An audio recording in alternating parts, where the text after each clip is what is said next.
right out here to the Cape, which would be just an incredible achievement for our team. So there is no shortage of things to be excited about at NASA right now. And it feels like everything is really starting to happen here recently with everything that you just mentioned. And if we get that first Artemis launch, that could be right around the corner as well? Oh man, you know, we're looking at, I think late 2021 is what we're looking for. And so you think about SLS potentially moving from the Green Run to the Cape. You've got Orion finishing up its last little bit of testing. It moved from Plumbrook earlier this year, our station up there in Ohio, down to KSC. So we're looking at checking it out throughout next year. And hopefully we'll have the first integrated flight of SLS and Orion at the end of 2021. And I'm telling you, that is going to be a moment. That will be exciting. Because I want to eat. There'll be a thunderous boom right here at the Kennedy Space Center. So with Mars as the end goal, how does all of this get to that end point? You bet. No, and I think that's what's so important about the Artemis program, right? Our long-term vision is to get to Mars. But you know, when you think about Artemis, everything that we're doing at the moon is helping us learn, prove out capabilities and technologies, work through the right mission durations, understand how to utilize the resources of the moon potentially to go further onto Mars. So the technology, the science, the exploration, architecture that we're putting together, each and every piece of it is helping us learn a little bit more, prove out a little bit more so we can take that next giant leap to Mars. And so everything that we're doing at the moon helps prepare us to move on to Mars. How about the activity in low Earth orbit, like commercial crew, which is happening sending two people to the ISS? How does that ISS. help us for missions to the moon? Yeah.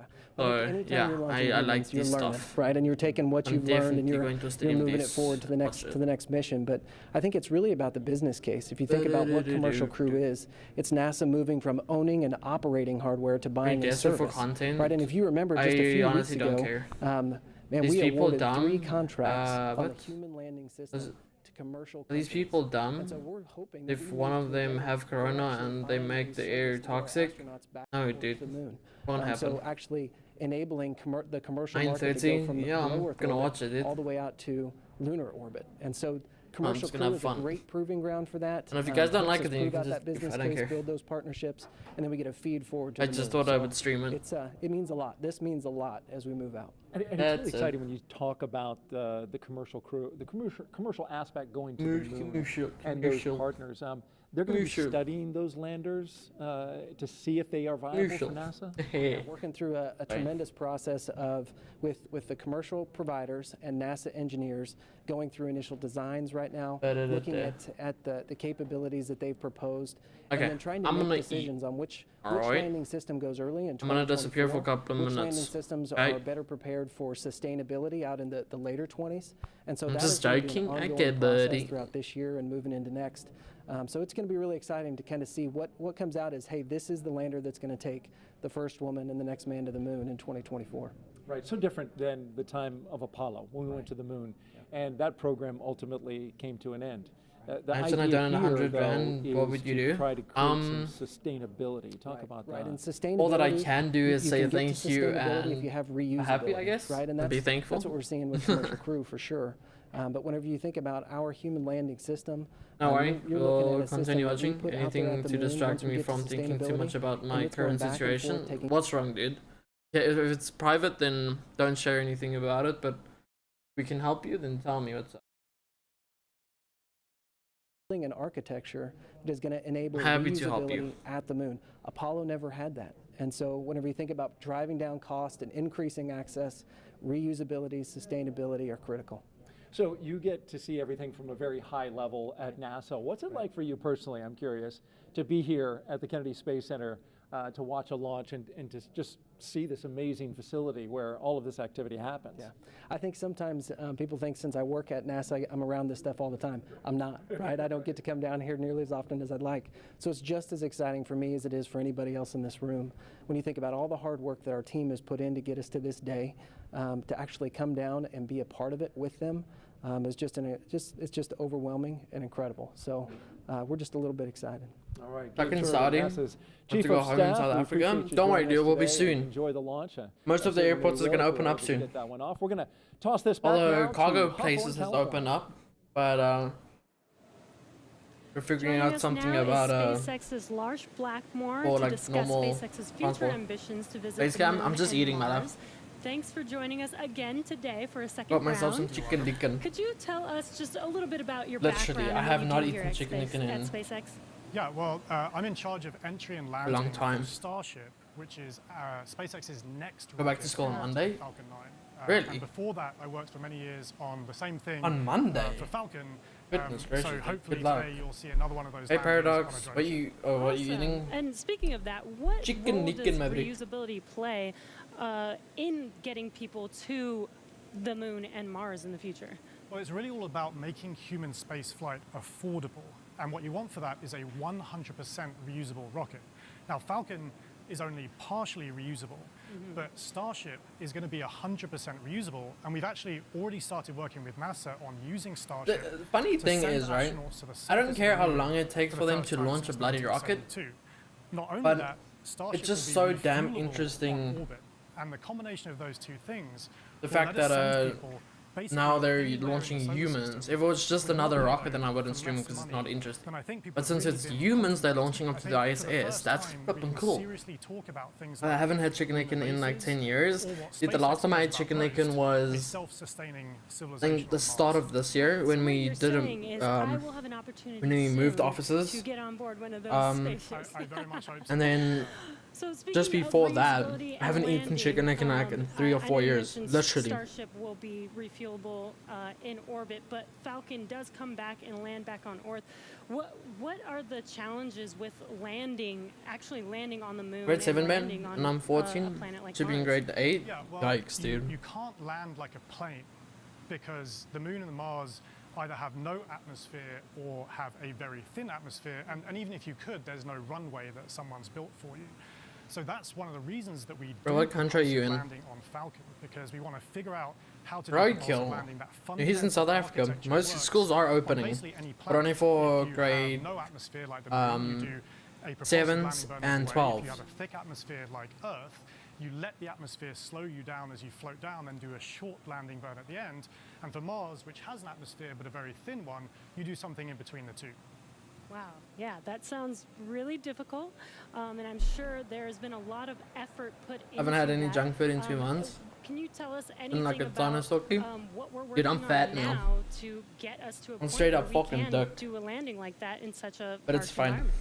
So figuring as out soon as propulsive everything landing opens, is I'll really become the key skinny part again. of it. But what people may not realize is that every time we bring Falcon back, Like no we do joke, I'm something called fat. an entry burn. So just before we hit the atmosphere, we light the engines to slow the rocket down. That happens high up where the air is very thin.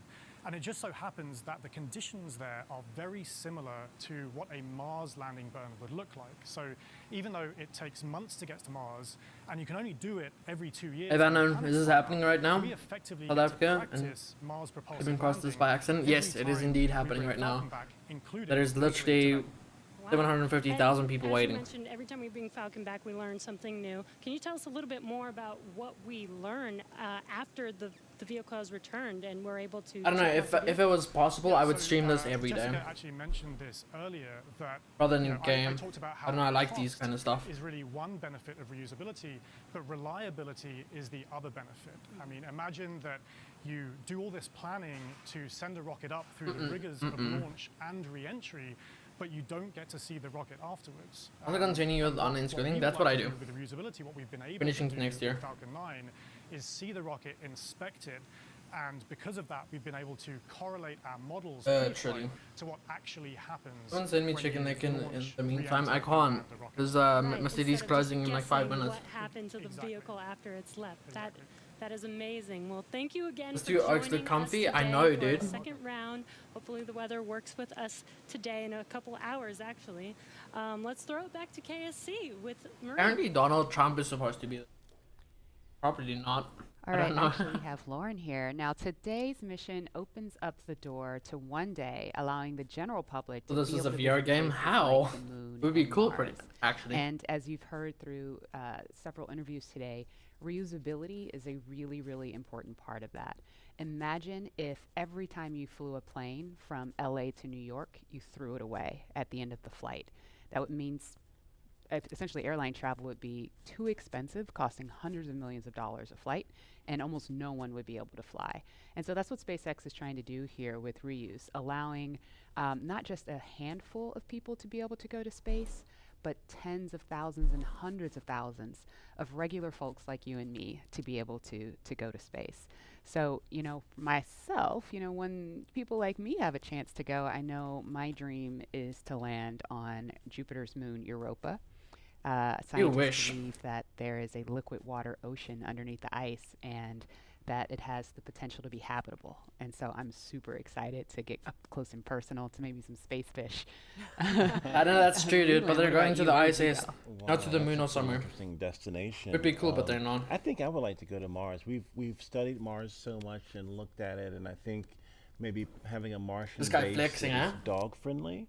Bring the pups along, because I think as we explore, we want to take our families, our cultures, our traditions, with us, and flying with Doug and Bob is cool, but having more people, There's the dogs. Sometimes it's a dumbass. Taking the puppers to space. He said he was thinking about banning the World Health. They are ready to go. We just need maybe some like SpaceX. But he thinks China is in the World Health Organization. That's funny because the World Organization is based in the US, I believe. Traditions, and I think that's what we do with space travel. We start new traditions and communities. They can't really ban them. Bring everyone together as one. Pretty sure. I don't know. One civilization. Absolutely, we're here for it. And knowing that the opportunity to fly to space as a private citizen is really just right around the corner, we have a new poll question on Twitter for you. If given the opportunity to fly to the moon, now we're talking the moon, would you fly to the South Pole where no one has ever been, or would you go to the Apollo 11 landing site? So those are going to be some interesting answers. And while there is not a ton of cargo on today's mission, I would go to the dark side. Very special payloads, aside from Bob and Doug, of course. The first of those payloads is a series of custom art pieces entitled Humankind by Los Angeles artist Tristan Eaton. These indestructible, double-sided That's the stuff I work made with. from gold, brass, and aluminum celebrate how far humanity has come, as well as how far we still have to go. Health thing. It includes a beautiful homage to the Saturn V rocket, as well as a nod to Bob and Doug's current ride to space. And you can find more images and information about these pieces on SpaceX's social channels. I guess that's why I like them. In the spirit of inspiring the next generation of explorers, we wanted to celebrate the class of 2020, from kindergarten all the way to graduate school. So SpaceX and NASA invited students from around the world to submit their photo to fly on America's first human spaceflight in nearly a decade. Each graduate's photo was used to create a mosaic image of our beautiful planet Earth, which we printed, and it's now being flown on Bob and Doug's flight on the Crew Dragon spacecraft. We received nearly 100,000 photos. That's a ton, so thank you, and congratulations, graduates. Yeah, I've got a couple of family members and friends who submitted their photos, so they're super excited about seeing their faces go to space in that beautiful mosaic. That was really cool. And again, that's what it's all about, everyone coming together with their experiences. Maybe the to space. NASA employees to handle our YouTube live stream. It's not NASA, it's SpaceX. SpaceX is going to be flying, non-government people, non-military people, but people that have a desire to explore and do new things and traditions off planet, as we say sometimes. Yeah, I mean, all this time since we've had the International Space Station, it's been government astronauts performing the research because you're the only ones we've been able to send, right? But we've had some tourists, though. We've had people that paid their way on a Soyuz rocket. Sure. Go. But it's the Billionaire Boys Club. That'd be cool, dude. What Pharrell talks about with, it costs so much money to go to space, and I think that price point will come down as we make this more, more amenable for everyday people. I think it would be a lot of hard work. Being able to fly artists and musicians and poets, people can tell the story of what they've seen out there in a way that really connects to the soul of people down on Earth, so they feel inspired to go. Exactly. Now, following today's mission, we were asking me if the rocket blows up. I don't know, I would laugh. We can all have that opportunity because it's Elon Musk. to gain the orbital perspective and explore new worlds. In just over an hour from now, Bob and Doug will be the first people to launch on an American vehicle in almost a decade. Sure, right, y'all. If I can try to speak for all of us, which is impossible, but isn't modding SpaceX chat? It's an absolute honor to have the opportunity today. I can't even read it or look at it. Show the world what we've poured our hearts into over the years with our partners at NASA. I mean, look at this. And it's just deeply humbling to know that the agency and that Bob and Doug have entrusted us with this critical mission. To be honest, I'm pretty surprised why it's not in like 4K. It's huge, and we're just so grateful. I can watch a 4K live stream. Absolutely, and I know that our NASA teams really share in that sentiment. We heard from just a handful of them earlier when Bob and Doug were riding out to the launch pad, but there's so many people that we're probably never going to see or hear from on the public stage that have poured their hearts and souls, as you said, into this mission. All the engineers up late hours checking, double checking, triple checking everything to troubleshoot and solve problems and get us to this point. So it's just really awesome that we've made it to this point. When you think about legacy, Katherine Johnson, who helped get John Glenn to space, her daughters are watching right now. And that, again, that legacy going forward to the future of space travel is powerful. Wow. And we heard from two icons of science and exploration on Wednesday, and we couldn't resist sharing these shout outs with you one more time. Wow, we're making history again. The NASA program. I am there with you guys in spirit. Bob, Doug, good luck. I know you'll be fine. I'll be watching and got everything crossed, arms, legs. I'm tied in a knot. Can't wait for you to get back safely. This is the first time a U.S.-built rocket has taken people into space in 9 years. It's quite an accomplishment. So for us at the Planetary Society, more rockets means more exploration. More people in space means more exploration. More countries involved in the endeavor of spaceflight means more exploration. This is how we know the cosmos and our place within it. So congratulations, SpaceX. Here's wishing your team, and the crew especially, a safe journey and the joy of discovery. Let's go. So great to hear from William Shatner and Bill Nye, two very recognizable faces following along on the mission. Yeah. And we want to go over to Dan and Jesse in Hawthorne, where we are now just 1 hour and 18 minutes from launch. Dan, Jesse? Hey, thanks, Marie. Yeah, 1 hour, 18 minutes. I think we're tying ourselves in knots, just like Captain Kirk. We're really hoping the weather cooperates. In about 20 minutes or so, we might clear. So we're getting hopeful. We're getting our hopes up. Yes. Very excited. Again, we're T-minus 1 hour and 18 minutes from launch, and the anticipation is real over here. Since arriving at the spacecraft, Bob and Doug were helped by our closeout engineers to get into their seats, attach their suits to special umbilicals that provide breathing air, pressurized nitrox, and a communications link to Dragon systems. They conducted leak checks, which were successful, and communications checks with the Corps here in Hawthorne, which is the person who will speak to them directly throughout the mission, as well as the launch director in Florida. This is where they are checking their comm path through both ground stations and the tracking and data relay satellites that we'll use to talk to the crew the entire way to the station. And after all of those suit leak checks were successful, the closeout team was able to get out of the Dragon capsule and seal up that hatch, which also got its own leak check and was confirmed successful. At this point, the closeout team is out of the pad. They're away from the BDA, the blast danger area, and weather operators are about to kick off their final checks on wind speeds at the pad, which are going to be used during the final go, no go for launch. So we're all keeping eyes on the weather right now.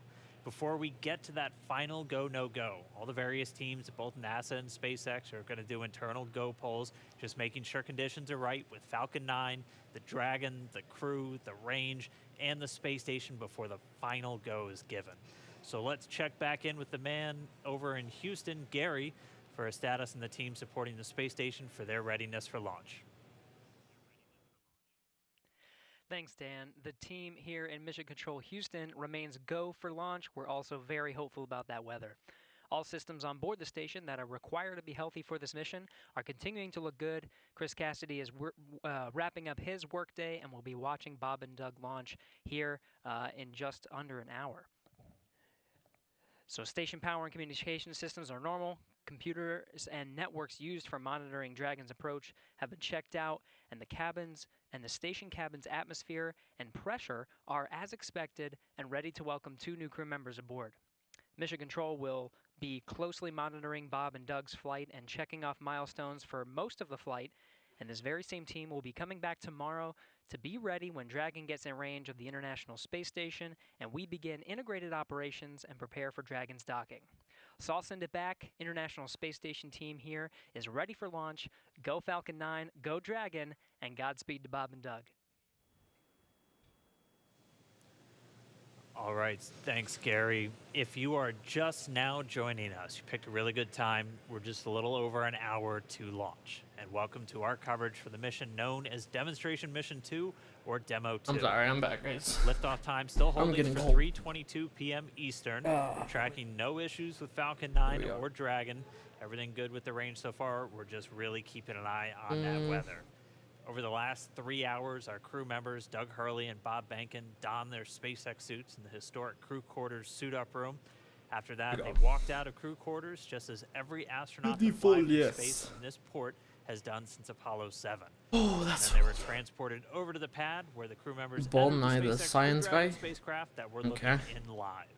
Oh, there's some live streaming parties in America. That's sweet. I'll do that. Spacecraft will launch people into orbit, and the first time the U.S. has sent people to the space station from American soil. And I just cancel because of tornado warning. No, dude, get your facts straight.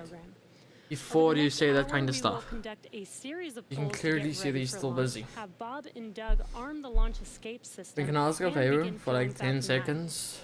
Launch is set for 3:22 I feel like I know what it is, but yeah. Eastern. This will include a 12-minute flight to orbit and then a 19-hour flight to dock with the International Space Station. But an assaultive on last mission. Today's mission is the culmination of years of work between hilarious, to be honest. SpaceX and NASA. Demo 2 is going to be an end-to-end flight test starting with this launch today, going on to dock with the space station tomorrow, and then splashing down at the end of their mission. And this is going to be the final test for NASA to certify SpaceX for regular crew flights to the space station. We've been hearing a little bit from the crew on board Dragon, which you can see on your right screen. They are currently strapped into their seats and already through communications and leak checks. They're able to follow all the milestones still ahead on those display panels just above them, getting insight into all Dragon and Falcon 9 systems as we proceed towards launch. The arc live streaming the parties. So at T-minus 1 hour and no, 13 minutes, let's check in with John I for a status update on the vehicles. What's the update, John? Thanks, Jesse. Well, not much to add to what Dan and Jesse just brought up. We've had a smooth countdown this afternoon. SpaceX team is working no issues as the pace begins to pick up here in the last 70 minutes. On Falcon 9, we did get the team on console. Earlier, you heard the comm checks between the responsible engineers and the crew. Animals upcoming. The engineers will be making calls on Ascent for the crew's benefit, so they want to make sure that they could hear them before we go. The propulsion checkouts of the first and second stages are beginning right now. Put the link in chat. Begin to go through the process, opening valves. Oh, okay. Never mind, I got it. Another 10 minutes. And you that'll sent be it. our last one until propellant loading. Now the team will assess readiness for launch with a final go poll at T-minus 45 minutes. That will be followed by propellant oh my gosh. T-minus 35 minutes. Now earlier today, Dragon operators also performed a series of checkouts of Dragon's flight systems. The spacecraft is also currently go for launch. Our NASA crew, astronauts Doug Hurley and Bob Behnken. Isn't the George Floyd guy that the police killed for no The next major event for Dragon is retracted access arm that you can see currently alongside the capsule. This guy be with the huge camera. Don't mind me, I'm just live streaming this whole protest. Pad 39A. I love it. The worldwide network of ground stations and the tracking and data relay satellites are ready to support Dragon as it heads into orbit. Flippin' beautiful. That's the one concern. We will get a weather brief at T-minus 1 I hour, still don't so have a just credit under card 12 yet. minutes from now. I don't think I can get one. Currently, the ground and upper altitude winds are go, so that's one thing that we can check as green. At the current time, we did have some rain earlier that appears. You see, this is what pops up. But we are. We're going to be updating on applications process until that system is complete. The applications will be on pause.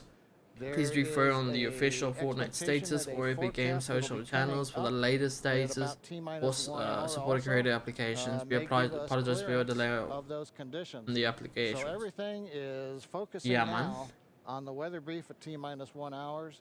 Also, we should hope to hear about the final check on the I can't get one. I'm soon. That's the expectation that it would be good for launch. But we will. They're all gonna die from Caroline virus. Now today we are aiming for launch at 3:22:45 p.m. Eastern Daylight Saving Time, or 19 hours 22 minutes 45 seconds Universal Time. Once we begin loading propellant, there's no opportunity to change T0. So once propellant's loading, we're committed, and we'll get one chance at it today. But currently at T-minus 1 hour, 10 minutes and 30 seconds, everything except the weather is go for launch. Thanks, John, for that detailed update. We've got an extensive Someone said apparently they fall asleep. Falcon 9 from the Florida coast, They and can just fall asleep. last year I don't know. completed a test run of the mission. What happens we're if I less dip than this thing an out of hour chocolate? from That's beginning here today. disgusting. The purpose of that mission was to demonstrate Dragon's capability to safely and reliably fly to and from the International Space Station. The success of Demo 1 was a really exciting moment, paving the way for today's mission to where we are today. Got the cameras right there. And right now we're getting ready to fly U.S. astronauts from U.S. soil for the first time since 2011. Dragon and Falcon 9 together have years of operational experience, or what we refer to as flight heritage. As I mentioned earlier, SpaceX has successfully completed 21 flights of Dragon. See, this was a dream. I wanted to do it. Never happened. Will never happen. I don't have 140 IQ. Not only have we conducted thousands of hours of testing, we've also enhanced and added a number of safety features to Dragon. Much of what was learned with the Cargo Dragon was leveraged in the design of this new vehicle. It's fully autonomous, which means it can basically fly itself, but also features that full manual override capability just in case of emergency. Marshmallow between many of the other enhancements help towards SpaceX's goal of reusability I've done that and less before. refurbishment time between missions. So let's take a closer look at these advancements. Or in an oven. Standing at almost 27 feet tall from the very bottom of the trunk Stuff to the is very nice. top of the nose cone, Crew Dragon's comprised of two main elements. I'm getting You cold have the out. capsule, Oh, no. which is designed to hold crew and pressurized cargo, and then you have the trunk, which holds unpressurized cargo as well as having a solar array and radiator. Got a whole The nose cone blanket. at the top of the capsule Like one of protects those the big, docking thick ones. system, as well as the guidance navigation control Love it. system, or what we call GNC. Love it. The nose cone opens for docking and remains attached to the Crew Dragon spacecraft, and that's unlike the previous version of Dragon, and that helps towards our reusability. The opposite the nose cone is that trunk. It has attachment points for Falcon 9. I don't know, what do you think about it all nighter? It can hold cargo. I need to reset my one half of sleeping schedule. It contains a radiator that rejects heat from the active thermal control system into space. That's the white part, and that uses SpaceX's new Pika tiling technology. The other half contains the solar cells. What if one of them have to go to the bathroom? Apparently there is something like a bathroom thing in there. Today, the spacecraft is actually designed to accommodate up to 7 crew They members mentioned something with like modular that. seats that can be removed and replaced by additional cargo. I don't know. But the seats are made of carbon fiber and are custom sized for any crew member flying on board. All-nighter? I mean, the stream has been on for I think like 3 hours. Yeah. 3 touchscreen displays that gives the crew insight into Dragon and even the ability to yesterday operate they the vehicle did like and fly it manually. 6 and hours. finally, our Super Draco launch escape system is a key safety feature of Crew Dragon, giving the crew the ability to safely escape from the time of launch all the way to yeah, orbit. like 6 hours. As we look 5 to hours, the future 57 beyond minutes. this test flight later this year, the 8.7 first million views. operational crewed mission Big for dreams, NASA huh? will take place. NASA astronauts Mike Hopkins. Trying to review your launch command criteria and indicate readiness. Pretty sick if I could do that one day. Step 5469 for propellant load and launch.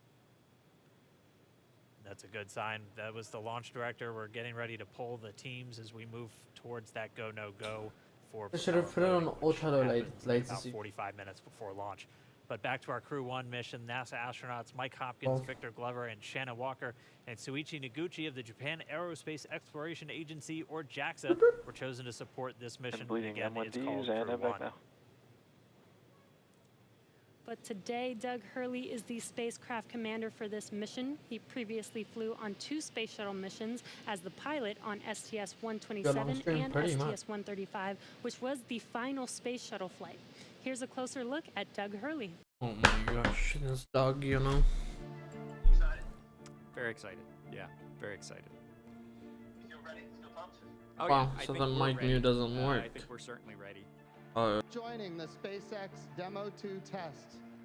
He is a Marine Corps colonel and test pilot. He was selected as an astronaut in 2000.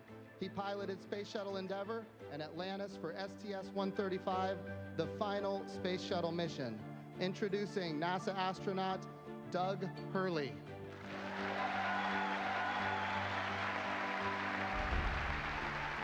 It's a life-changing process in so many ways to fly into space. It's just overwhelming in some respects. Just the sensations, the rumbling, the shaking, the acceleration. My name is Doug Hurley, and I'm the spacecraft commander for the Demo 2 mission to the International Space Station.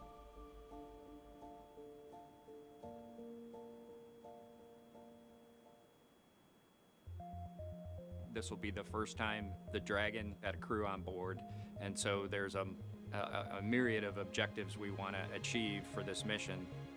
What would work on orbit, what might not work on orbit, what would definitely work. To be able to just have the entire integrated team that's going to support us getting to and from space station, it was really neat being part of it. You know, we are the lucky ones that get to fly it, but we certainly not for 1 second take for granted the amount of effort that so many other people had to put into this to make it successful. For Doug personally, he's worked so hard, I mean, through his entire life, to get to where we are right now. As a test pilot, this would be the dream to fly a new vehicle. So it makes me so happy to see that he gets to be part of this mission, the spacecraft commander. I'm just glad to see his hard work and his dreams come true for that. It's been a long road in a lot of ways for not only us, but certainly for all the folks that work in the commercial crew program, it's not working. as well as SpaceX in our case. You're gonna play a game after this? Yes. Probably. Maybe. Well, actually, I think we're a little over 1 hour, 3.5 minutes away from Hold launch. on, Now let's learn a little bit more about the man sitting next to Doug Hurley inside Dragon, NASA astronaut Bob Behnken. My career at NASA has kind of spanned a couple of decades at this point. I arrived Look at with that the class smile. in 2000. Went through the training program, primarily focused on the space shuttle and the International Space Station, learning those systems. Having launched a couple times on vehicles, you know. I think I know what game I'm gonna play. The second time was definitely After different this. than the first time. You can feel That is little a bit guilty beautiful of, hey, little should I pile. study one more thing, or is there one more Alright. piece of information I should get? Am I really Still prepared installing. or not? So that's definitely different between where I was on my first flight and where I'm at right I'm now. pissed off. For me personally, Got a as a 1 spouse, gig and 40. watching Okay, it's fine. We'll update everything that very Bob quick. has put into this over the last 5 years, the dedication Yeah, that ain't he's what shown, the game. What? perseverance is pretty special for both of us. 4,478 The way YouTube our minds in work, ASA. it won't That's be crazy, until dude. sort of the mission is complete that you have really a chance to savor it and celebrate it. This is a huge accomplishment Beautiful for little pile. an Air Force flight test engineer to be part of the demonstration mission of a brand new vehicle. It's going to be amazing. And you're funny. Without a partner that has that same appreciation, I think it can be challenging for some folks. There's a lot of work and a lot See, of he's time also that Dutch. takes away from family that that my spouse appreciates, and I love her for that. On a deeply personal level, I'm really excited that my son is going to get a chance to see me launch into space. Being an astronaut has been a little bit of an abstraction thing for him because he's seen me do it in old videos, but he hasn't seen me do it for real. And so I'm excited for him to see this launch. Ready this for it. Really, my role on the Demo 2 mission is to make sure that we get this vehicle tested and evaluated so that we can move on to more operational missions at the International Space Station. We've got a lot of objectives on board the vehicle that we need to accomplish to really make sure that it's good to go. We'll make sure all those systems are working during the test flight so that the future missions will have them available even if they don't plan to utilize them. Through years of the NASA team helping to share that experience and teaching them the lessons that we've learned by going through this, now there's another capability in the U.S. besides NASA to operate something of this magnitude.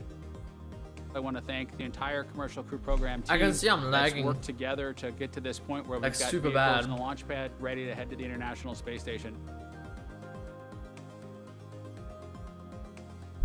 Astronaut missions to the space station a possibility. We are looking forward to these missions, and we hope that you guys are all too. Not back. All right, we are just 20 seconds away from T-minus 1 hour.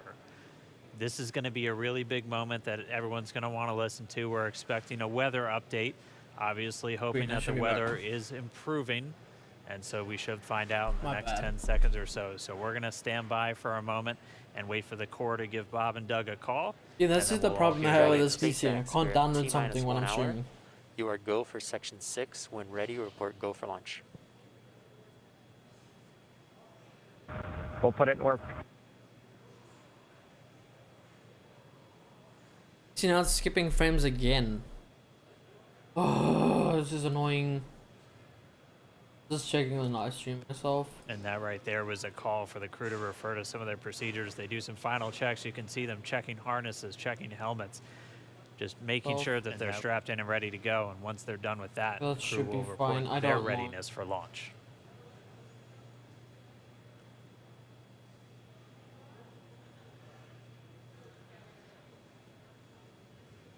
And I'm just checking there. SpaceX Dragon in 6.4. What's your first Bob and I are super go chat? for launch. Copy, go for launch. It And was next up will Sandeep. be go to GoPro at T-minus 45. Why am I skipping frames? All right, the crew is go for launch. So we are inside Shit, of 1 it's a hour. go for launch. Still waiting for the weather update. But I mean, this day is one for the history books. We're returning crewed launches to station from American soil on American rockets. It's been almost 9 long years since we retired the Space Shuttle program. Dude. I remember that day. I'm going to remember this day. It's Actually, been a long road hold to on, get guys. This stream's here, gonna stop like for 2 seconds. Right now, today's mission will be Crew Dragon's second test flight and its first test with humans on board. It's been an awesome countdown so far. Weather, we're still waiting for that update, so it's still a watch item, but the crew is go for launch. So at T-minus 45 minutes, hopefully we'll get an update on that weather.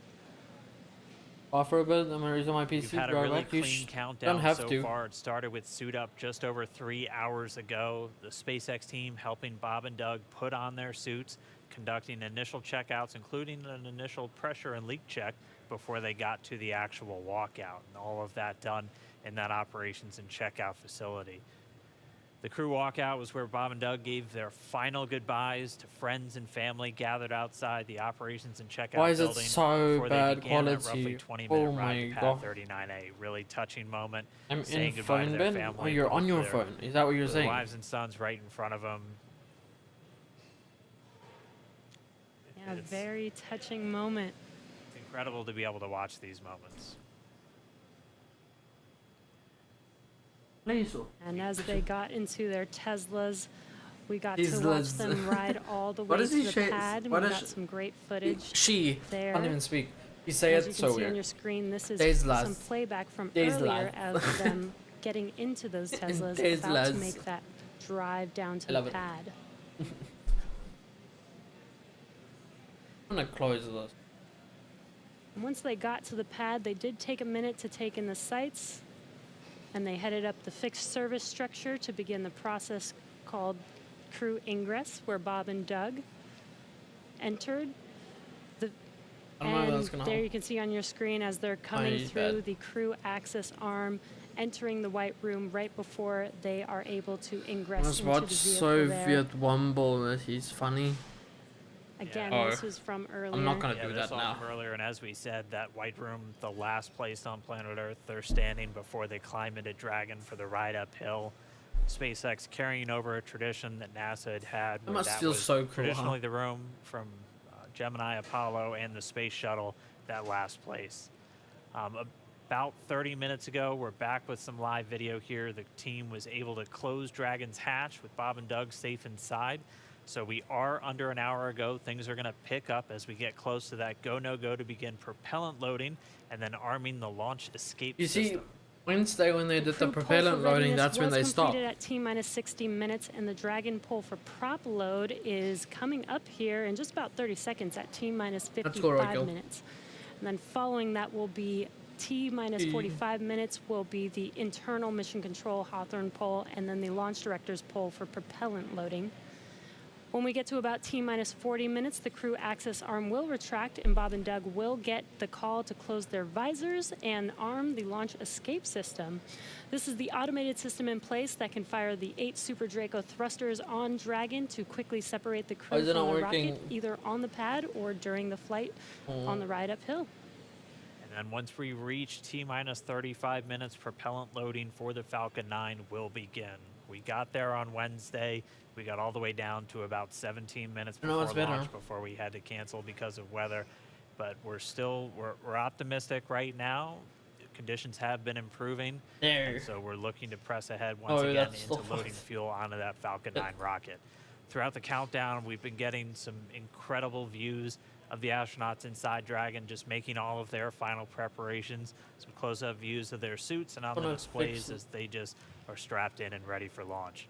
The teams often describe the suits as an extension of that Dragon spacecraft. You can always think of it as a mini spacecraft inside of a spacecraft. It's got all of the light support, everything that they need, just like the capsule itself. On countdown 1, technical pull is complete. No constraints to proceed into launch escape system arming and propellant load. And there's that call out that the crew is ready.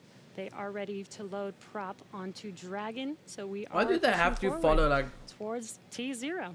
Like, why do they have to do like the full hour? Look great. They are also engineered to connect they say they're all ready, Dragon seats to but provide communications, now they're waiting, and the ability to pressurize if when they're necessary. Actually ready. All right. Well, we did get the call out that the technical teams on the ground are ready for launch escape arming and propellant loading. Again, things starting to pick up, things really starting to feel real. Yeah, man, that's why I'm real fast. Quick to the team at Kennedy. See you if hear you that, guys right? are just as excited. I can't sit still right now. If I was on Twitch, I would have got banned. Yeah, it's hard to sit still in here, right, Leland? Because you join my Discord server. Nope, I'm fine, dude. I know. It's so awesome when we see them sitting there in their suits. We're less than an hour away now. So far, things look like we might make it. We might make it. Not prohibited. I just don't like it.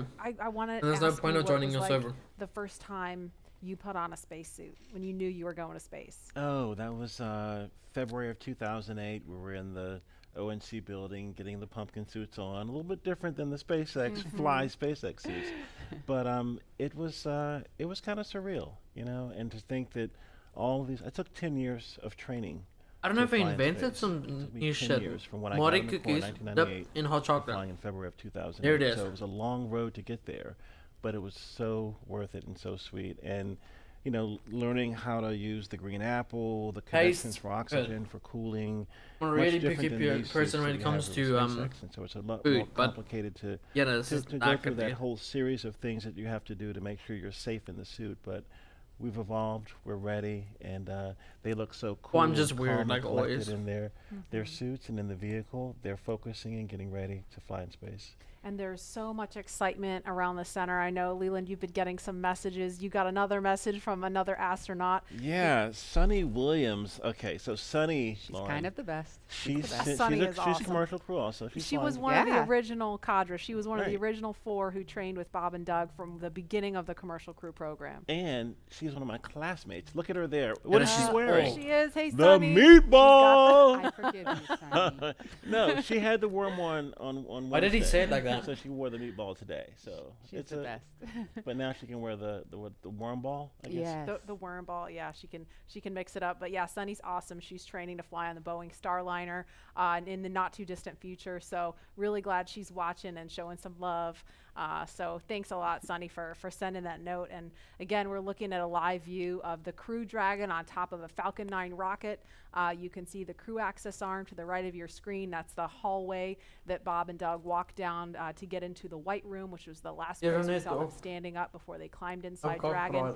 Yeah, and man, again, precisely. that wider shot there of Launch Complex 39A, where we are inside of an Where's hour your favorite from soda? I don't liftoff, really and soda. I think we're just a couple minutes away from the If I had to pole drink we're gonna soda, hit then before it they would start propellant load.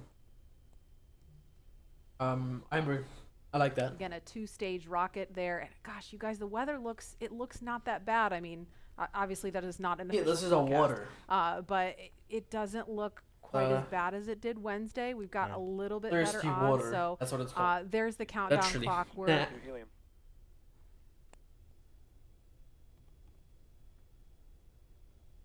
We're gonna The pause. to listen to ISS that rotates around the Earth. The rocket has to exact same gravity belt. Then hit the ISS. The ISS stops, so they go wait till it's right on top of it. Yes and no. So what will happen if they launch? It's not gonna be the whole stream. What's gonna happen is, like you said, they're gonna go into space and try and get like in the If you're same just belt joining us, we're less as than the 50 minutes ISS. from the scheduled The liftoff of the Falcon 9 rocket ISS is gonna be carrying like Crew so Dragon. much more in front, And if we start but to hear they're gonna any slow kind of down. update on weather So or over polling, we will time, pause to listen in for that. as But they if go things around go at the as same scheduled, time, we should be hearing, they're gonna go slower, and then the launch ISS is director obviously gonna go verify faster, for propellant and then they're load at gonna about meet up at T-minus one point. That's gonna be like 12 hours or something, and then they can connect T-minus like that. 45 minutes. I think So that's we're what I gonna read. send it over I to saw. Hawthorne to carry the ball. John Instrucker or Jesse, are you there? It's pretty This cool. weather is go at this time. Dragon copies, go weather. Vodka is very nice. I don't. And there you heard that call out. Nice So drink. far I we don't have drink, I'm good saying. weather. Oh, We yeah. are go for launch today. This is getting really I exciting. don't like know alcohol. about you, Dan, but my heart is beating pretty fast right now. Yeah, we've Probably been just not an waiting alcohol for those person. words since Wednesday. Oh, yeah. and Yo, we when you did hear a call to drank the crew from just in the case water, you missed it it, looked that like a they were sunlight only liquid tracking water. one final weather constraint. It was the cumulus cloud rule. They were expecting it Holy to shit. clear up within 10 It's minutes, at an and it's angle, cleared up it would now. look So like we are it. currently go Interesting. on weather. Like I got a hot And chocolate, it's right? been pretty incredible to be so close to launch, and the road leading up to this Good. point has been pretty I'm incredible not as dying well. because it's bad. It has been. It's just been through been the a wrong hole. partnership between NASA and SpaceX. We've been And he has, working like, got together multiple holes. since SpaceX started flying cargo But to I'm the dying. International Space Station. Now getting ready to My launch bad. I'm crew. sorry, guys. And we've been really fortunate to work with not only a lot of international partners on the International Space Station, but a lot of And as really a great reminder, companies. here in the control room, we'll be closing doors here once we start with propellant load. And Hold on, I want to see if I can get the video. Bio breaks, please go ahead and accomplish those in the next few minutes. And the launch director just getting the teams ready. We'll be coming up on that propellant loading again. That starts at about 35 minutes prior to liftoff, so in about 12 minutes from now. There's going to be a go no go coming up really soon. So let's go over to our man John I for the latest. John. Oh my god, this is like T-minus 47 minutes, 24 seconds. We're continuing to count down. As you just heard, the launch director and launch team are preparing for the readiness for launch poll.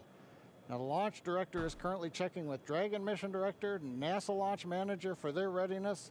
And actually, it sounds like everybody is good there. The launch director will then ask the team, he'll tell them the poll is open, and the 13 members of the SpaceX launch team will be electrically polled for their go to load propellant, as well as continue all the way to launch. Now we will hear that poll results and a briefing from the launch director at about T-minus 45 minutes. The good news right now is that the smell of gasoline. I don't call what? Go. Don't call me crazy. It just smells weird for some reason. Am I crazy? A while ago, at T-minus 1 hour. I also like the smell of gasoline. It's nice. Is the weather forecaster said cautiously optimistic. I like petrol smell. I like gasoline smell. Gasoline is petrol, dumbass. Well, we got an early call out there. Launch control clear to retract the access arm on time. Literally. After that, arming access arm retract at T-minus 45 minutes. Either I'm dumb as hell, but I'm pretty sure that's the same thing. Got an early call from SpaceX launch director Mike Taylor that the poll is go. He also heard the direction T-minus 45 minutes to prepare for retract of the crew arm. Okay, so it's a go. That's what they say. It's a go. Let you listen in, but right now, weather for liftoff, ground level winds are good, 10 to 15 miles an hour, well within limits. Upper altitude balloons show that conditions are acceptable. The red weather conditions have cleared up, the last one being cumulus clouds. And the probability of violation is set at 30% right now, so that's 70% chance of good weather. We're continuing to watch. There is about a less than 10% chance of lightning. We're also watching the abort corridor off of the Atlantic coast. In case, for example, at stage separation, Dragon had to abort into the ocean.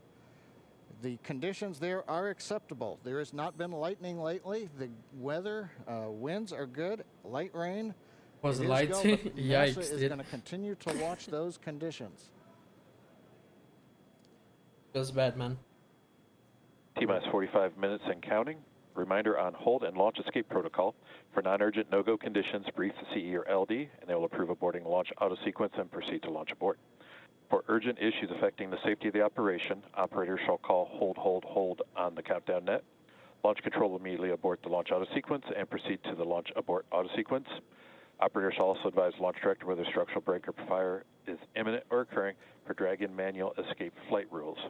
A reminder on fire alarm instructions. In the event of a fire alarm, key ready for launch? Yes, it's apparently will going. Remain at their post while the alarm is evaluated. Full on In the go, event go. that personal safety is threatened, evacuate to the south-facing emergency exit, which leads directly outside. Okay, there goes the tower. At this time, weather is go for launch. You can see on the screen, we're inside T-minus 40. We're T-minus 44 minutes, 5 seconds. Crew access arm retracting away. SpaceX launch director is given the final brief to the crew. And we will be beginning propellant loading at T-minus 35 minutes. So right now on Falcon 9, ready to get into propellant loading. Dragon, crew, getting configured, set up. The arm is pulling away. The range is go for launch. They continue to monitor the air and the sea space. That's what I mean. Looks good. I'm we finally have gotten green across the board on the weather conditions. I'm gonna do some. We can't take Checking a deep breath quite yet. We're going to have to cool watch stuff the weather all the way down to T0, both here at Kennedy Space Center and out in the Atlantic in the abort zones. Now earlier we saw many of you following the launch from the United States on our hotspot map. Now that we're inside an hour, we're seeing large numbers of folks logging on, tuning in from coast to coast and around the world. So we'd like to know, is this your first time watching a launch live, not counting Wednesday? And if not, how many have you seen before? Tell us using the hashtag LaunchAmerica from your favorite social media platform. And with that, at T-minus 42 minutes, 50 seconds, conditions are go, and we are counting down for an on-time launch. Let's send it back to the Kennedy Space Center as the action begins to pick up on the pad. I've been watching this Dragon, since SpaceX, you are go for Section 7, close visors and arm launch escape system. Close visors? We will put Section 7 in work, visors come in close.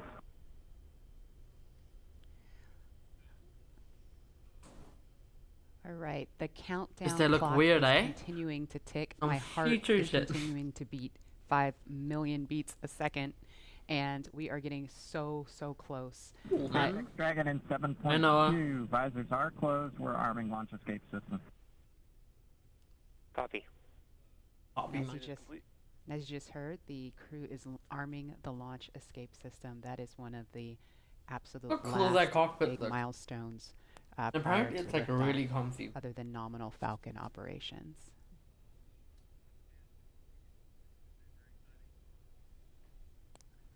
Awesome. So just a minute ago, we saw the crew access arm retract, and obviously we just heard on the comms, Bob and Doug getting ready to arm the launch escape system, and so that is something that protects them all the way to orbit. So when fueling starts at about T-minus 35 minutes, so just over 6 minutes from now, they will have the capability to abort, to separate from Falcon 9 either on the pad or even after liftoff. That's a critical safety capability. I love it how the and we are going to go over to Hawthorne now to take us through these next minutes. Jesse? Section, switch into nitrogen. We did hear that call out that they are arming the launch escape system, so very exciting. SpaceX has designed Crew Dragon and Falcon 9 to be the safest launch system ever flown. So we brought back Nick Picone, SpaceX's Nick Picone, to talk more about this again. Thanks for coming back and joining us today, Nick. Hey, Jesse. Happy to be here. Still monitoring the launch here with our recovery and ground operations. Musk is South African, awesome. But he's so and Nick smart. Was our mission manager for our in-flight abort test earlier this year, and now works on the Starlink team. Nick, on Wednesday, you talked about the launch escape system. Could you just give us a brief summary today for those that are joining today? Sure. So the launch escape system, again, is our ultimate safety feature to keep Bob and Doug safe in the event of a major Falcon anomaly on the pad. The system is designed to automatically fire if either vehicle detects a dangerous condition developing. And if that happens, Dragon will use its 8 Super Draco engines to push the capsule off and away to a safe distance away from this Falcon. That's sick. This capability is absolutely critical. Please fix your mic though. Keeps the crew safe, and we're now active and armed on These the new pad, suits, with it protecting the crew. And as you mentioned, the launch escape system allows the Dragon to separate and get away from the vehicle. I believe it goes into the ocean. What happens after it lands safely in the ocean? Correct. So for most of our failure modes, the successful end state is Dragon deploying parachutes, splashing down safely in the ocean. But since a launch escape can happen while the vehicle's on the pad or anywhere in flight up through orbit, it could be splashing down right off the coast of Cape Canaveral. It could be splashing down thousands of miles away in the North Atlantic. If that happens, to make sure we can get to Bob and Doug as quickly as possible, the Space Force's 45th Space Wing, Task Force 45, has pararescue teams staged and ready all around the world, ready to drop in and rescue Bob and Doug as soon as possible. I think there's also one in South Africa as well. And you mentioned that the launch escape system will keep them safe all the way up to orbit. What other options are there after Dragon is in orbit? Sure. So for any reason we're unable to dock to the International Space Station, we have several pre-planned return trajectories, which will bring the capsule down to a splashdown point close to shore, where NASA and SpaceX recovery forces will be waiting to recover them. It'll look like an otherwise totally normal recovery operation, except for the early end of mission. This operation is something we're doing with one of 2 identical crew recovery ships. We do that because the landing sites, we want to maintain as much flexibility as possible. There could be changing weather conditions that bring down one site and leave the other one up. So we have those 2 identical ships, one in the Atlantic, one in the Gulf of Mexico. And our space operations team can redirect the spacecraft to go to whichever site is the safest option for the crew at that time. And with the vehicle, in almost any scenario, it sounds like the vehicle will land into the ocean. And it may look like a gentle landing into the ocean, but it's a pretty dynamic event happening. And you mentioned there are teams that are ready to go and rescue the vehicle and the astronauts on board. How do you prepare for something like that, especially with so many different scenarios that could happen? Sure. So we're lucky to have had about a decade of recovery experience with Cargo Dragon 1 in our previous trips to the International Space Station. That, along with our booster recovery missions, we've got a great team of recovery operators here who have a lot of offshore experience with our spacecraft. The system, though, that we took that experience, we built up a new crew recovery ship, 2 identical crew recovery ships, I should say, which have a lot of those lessons learned baked into the design of that ship and the operations. These new ships have complete medical facilities, an operational helipad, and redundant communications, power, and propulsion. You see, these astronauts are offshore. We've also done tons of training exercises with aircraft testers. SpaceX team, Like the NASA team, and the rescue forces I mentioned earlier, practicing capsule recovery. They would test like new jets, planes, anything like that. That's why they're called test pilots. You know, that's why they're doing this. We make sure the team is ready to do that. They're all staged and ready. They feel ready to support and make a lot of money. Ready to call on us if anything goes wrong today. Awesome. It sounds like Bob and Doug are in some really good hands and will be safe no matter what occurs on the vehicle. So thank you, Nick, for joining us again, for walking us through all of those details. I hope you're just as excited as we are for launch coming up just here imagine me doing this the whole time, now. right? So we're going to send it over to KSC to Lauren. It's annoying, right?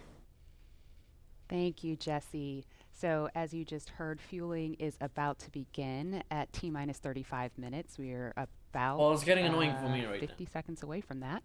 And so we're getting really, really close to the first launch of astronauts into orbit from American soil since 2011. The launch escape system is I'll break my hands if which, that happens. As you know, happens before fueling.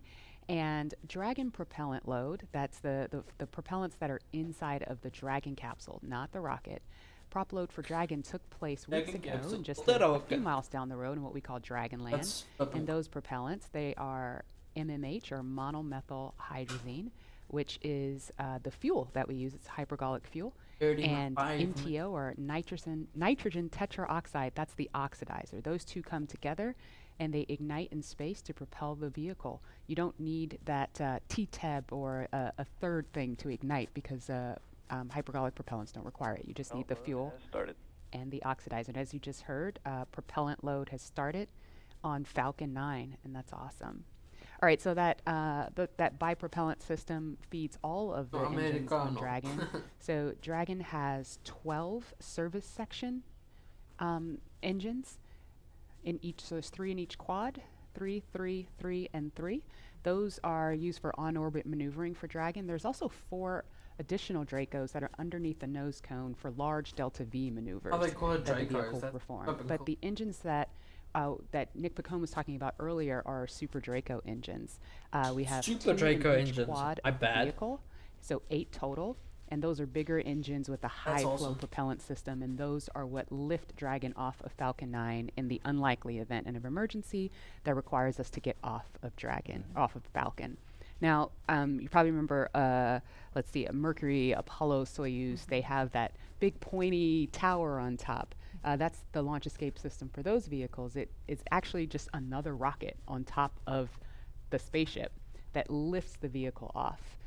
In the case of Dragon, our escape system is integrated into the vehicle completely.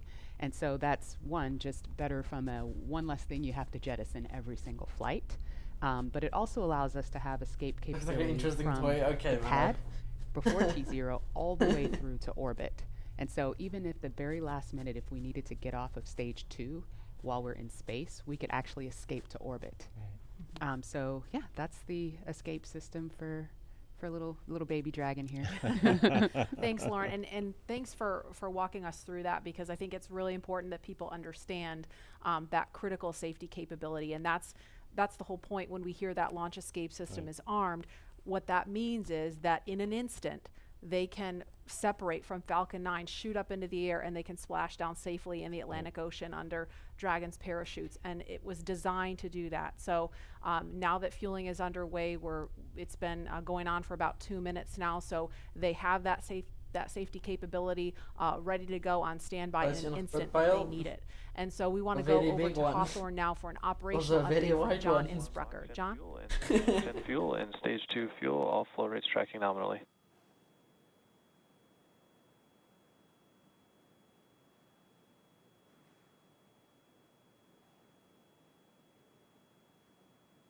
I wonder if they can watch Netflix while going up. That'd be pretty cool, huh? Or YouTube or something like that. Do they when they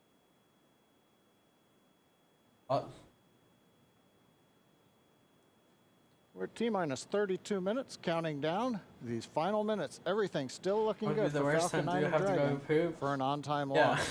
Falcon 9 did begin propellant load at T-minus 35 minutes at planned.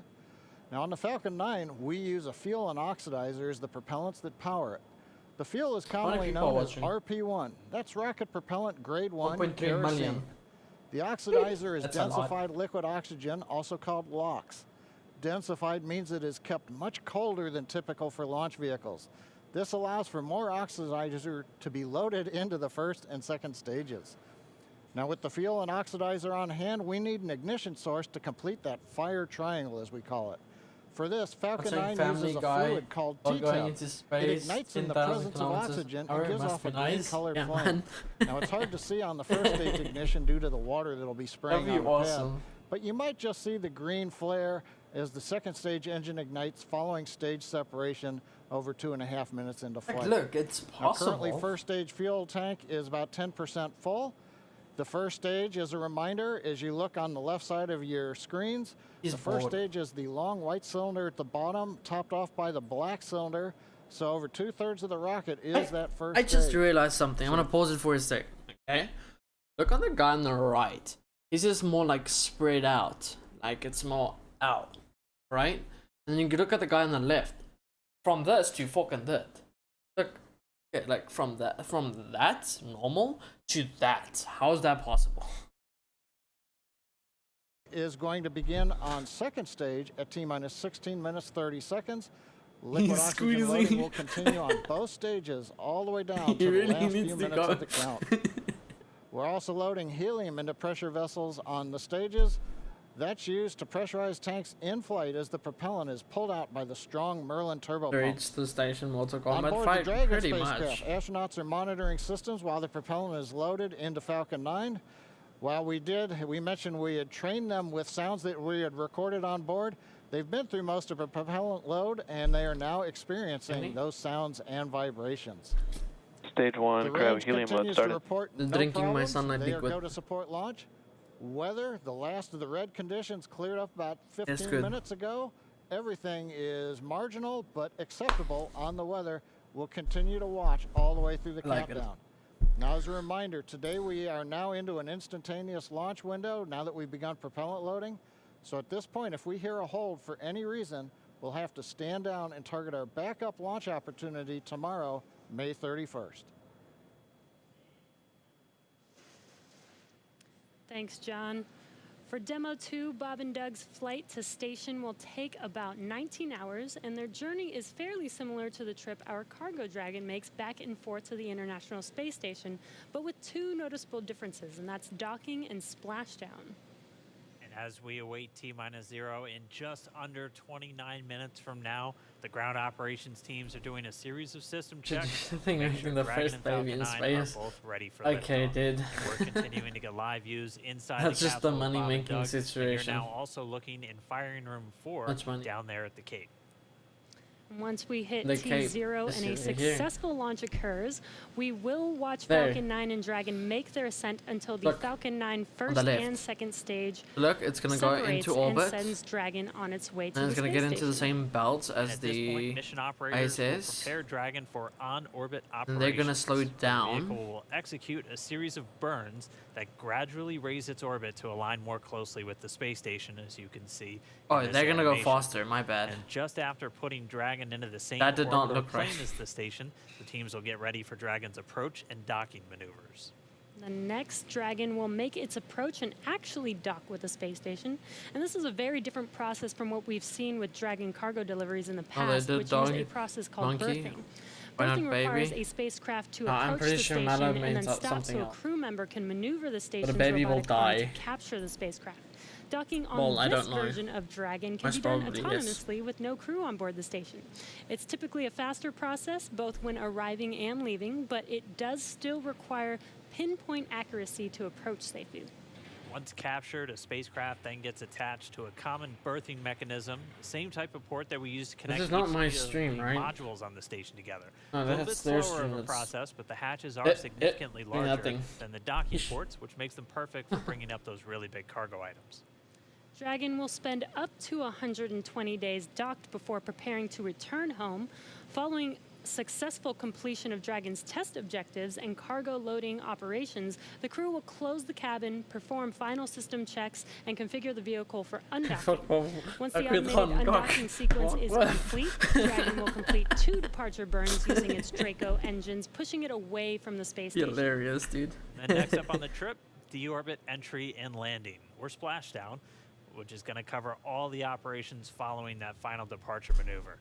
That's going to include events like the trunk separation, moving his hands a lot. He wants to go to the bottom. A deorbit burn, and then eventually as they get into the atmosphere, the deployment of the drogue and the main parachutes, and all of that ends with splashdown right off the Florida coast. At that point, teams from SpaceX will move in with their recovery ship, grab the capsule out of the water, and work to get Bob and Doug out of Dragon after a successful mission in space. So we are 26 minutes away from launch. How long are they going to be in space? Falcon 9 is continuing. Let's check in one more time down with the team at Kennedy. Murray? All right, thanks, Dan. We are so pumped right now because things have cleared up and it looks like we might actually do this today. If you're just joining us, we are now 25 minutes, 46 seconds and counting from the first launch of astronauts to the International Space Station. From U.S. soil in 9 years. Yep. This will 9 mark years the ago beginning of a new era where more people will be able to fly to space than ever before. And we want to share with you the results of a poll we asked a little earlier. Oh, 9 years ago, that's the last time they launched. That's not where the astronauts are going today. They're going to the space station. But if you could go to the moon, would you rather visit the South Pole, where no one has been before, or the Apollo 11 landing site? And it was a pretty even split. We had 46% of you say you would go to the moon's south pole, and 54% of you would go to the Apollo 11 landing site. I kind of side with the Apollo 11 landing site because the flag is still on the moon. I want to see where Neil Armstrong and Buzz Aldrin set foot. So I don't know. What do you guys think? Lauren, which place would you go?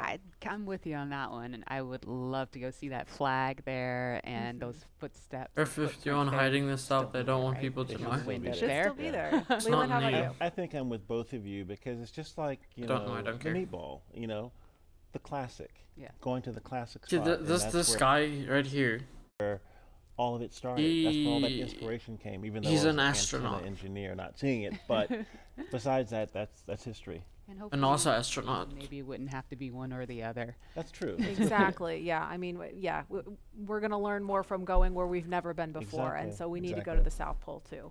And we are thrilled to see all of you following along online. Thank you for answering our poll. And we're going to go over to Tahira, who's been monitoring all the action with less than 25 minutes to go. Tahira, I'm sure things are heating up online.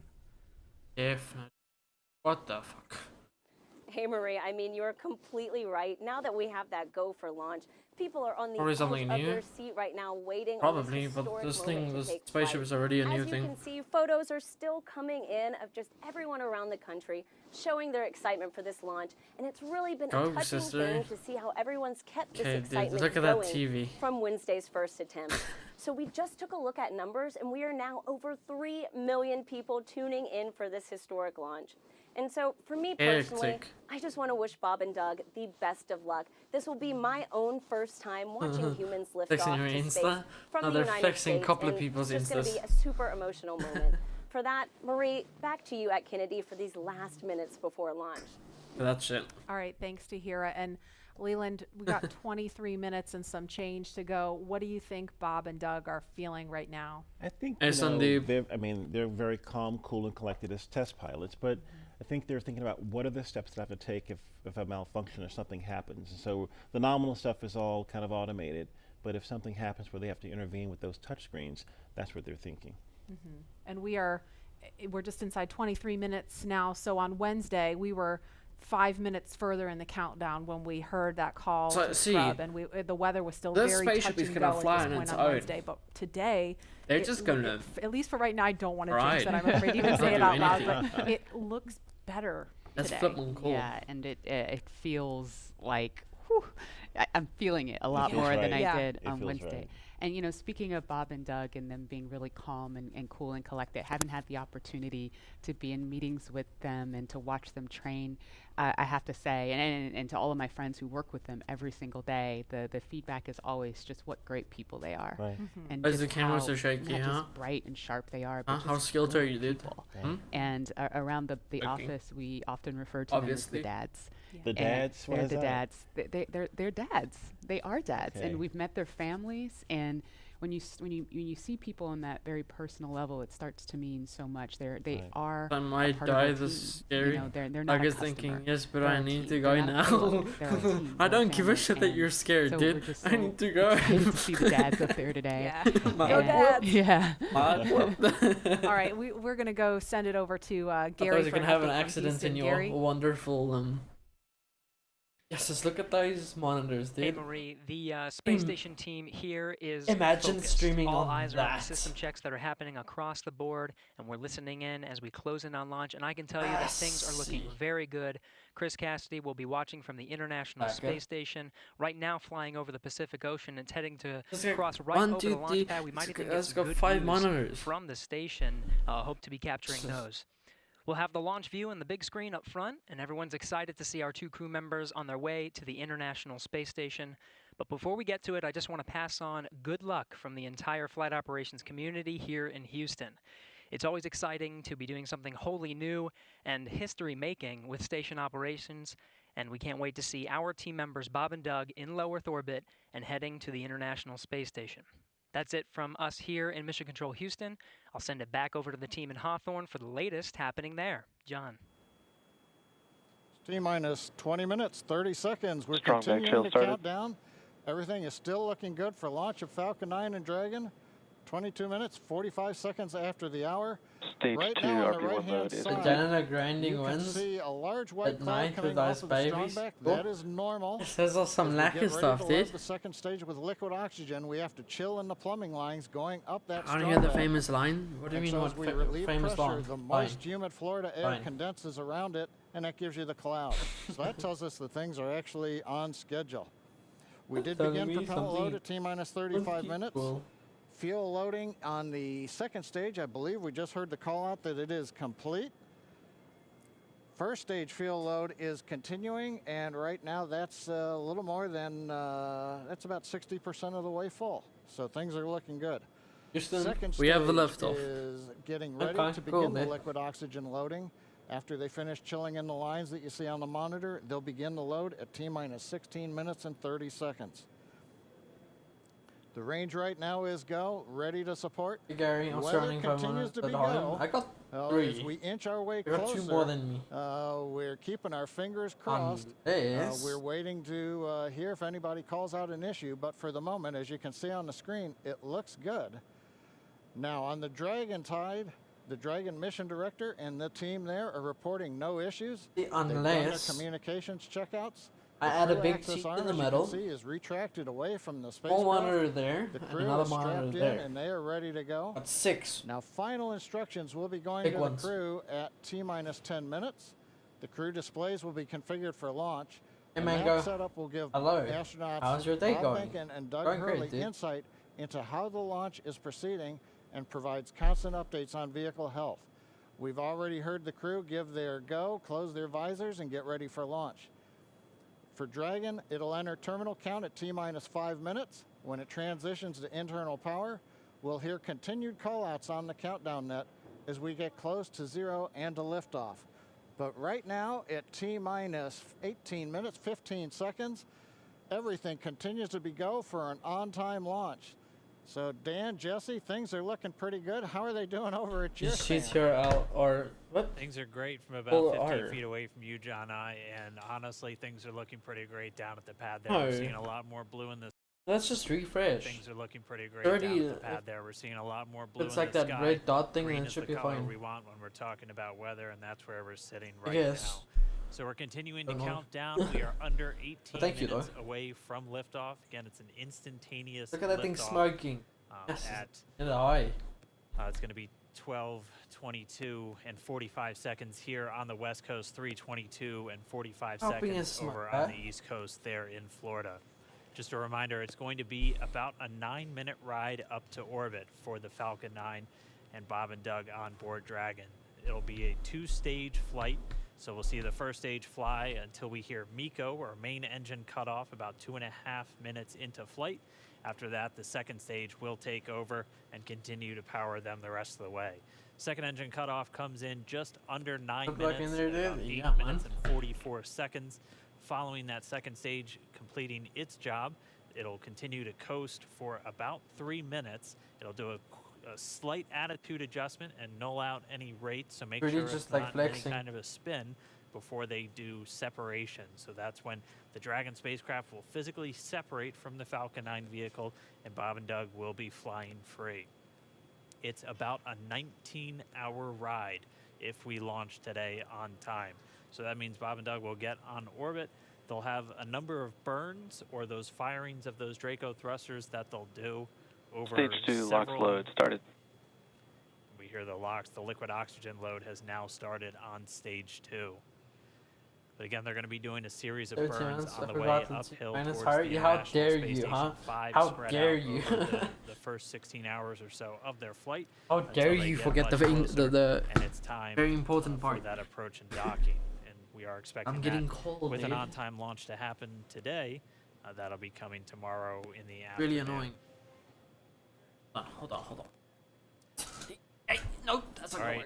Now that we're under 16 minutes away, we have a special guest joining us. I'm going to toss I have to sit there for 19 hours. The stream's going to be on for 19 hours, and I'll watch it. T-minus 15 minutes and 45 seconds from liftoff of our second demonstration mission today. Why are you there? And we have the honor of having SpaceX's President and COO, Gwen Shotwell, join us. Thanks, Gwen, for coming out and taking a few minutes to chat with us. Shotwell. We know you've been on console. How's the countdown been going so far in there? Countdown is clean today, just like it was Wednesday. We did clear the weather hurdles sooner than we did on Wednesday. And the only thing we're watching right now is downrange weather and lightning at the staging location. Of course. But we will clear that hurdle at T-minus 7 minutes. Awesome, great, very exciting. Now I'm going to throw it back to 2012 because you were on console for Dragon when it was first making its way to the space station. How does that experience compare to today? Stage 2 LOX is on the DPUs. So I was nervous then. I stopped getting nervous for launches. Today I'm nervous again. Super nervous. Stomach and throat. Understand. Okay, dude. No, it's a fantastic day today. I'm really excited. The team is pulled together. It's such a professional operation. And when I say team, by the way, I mean SpaceX and NASA. These folks have been working incredibly hard and have done a fantastic job. Yes, and we are all so excited. And we know that you have to get back inside of Mission Control, but is there anything that you wanted to say before liftoff to NASA and SpaceX? Well, I want to thank NASA, of course, for their generosity and their help with getting to this place. I want to thank all the SpaceXers who have come together to make this moment in history. And I want to thank Elon for hiring me. We thank so Elon I can get the money. Well. Thank you so much for joining us. We'll let you get back to Mission Control. And good luck with launch today. Thanks, Jesse. And Godspeed, Bob and Doug. Well, we are so excited. We are just a few minutes away from countdown. So we are going to turn it over to Dan and John 2 million for viewers. the final minutes in terminal count. Take it away, John. T-minus 13 minutes, 30 seconds, continuing to count down. We're continuing to load fuel onto the first stage. That should finish up in just about 6 minutes. Fuel is completely loaded on the second stage. That's closed out. And we are continuing to load liquid oxygen on both the first and second stage. The liquid oxygen load beginning on the second stage just about 3.5 minutes ago. We are also loading cryogenic helium into the storage vessels on the first and second stage, getting in the last little bits of helium when we keep it cryogenic, cold and liquefied. That gets us, just like we do with liquid oxygen, the maximum amount into the storage volume so that we can get the most performance out of the vehicle. Interesting. Right now we are in a fairly quiet state on the vehicle. Ground pumps continuing to put the propellant in to first and second stages. 12 minutes. Next significant issue, callouts that we're going to hear will probably be inside the T-minus 10 minutes when they talk to the crew. We'll listen for that. But at the moment, everything continuing to look good at T-minus 12 minutes and 20 seconds.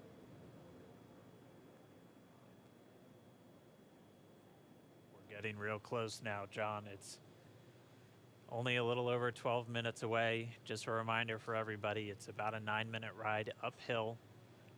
We'll have some dueling boxes going on as that first stage is going to be coming home while the second stage is carrying Bob and Doug into orbit. But obviously, we'll be keeping an eye on our astronauts the whole way uphill. Some of the calls that you'll be hearing, as there will be what we call performance calls over the Dragon to ground the entire way uphill.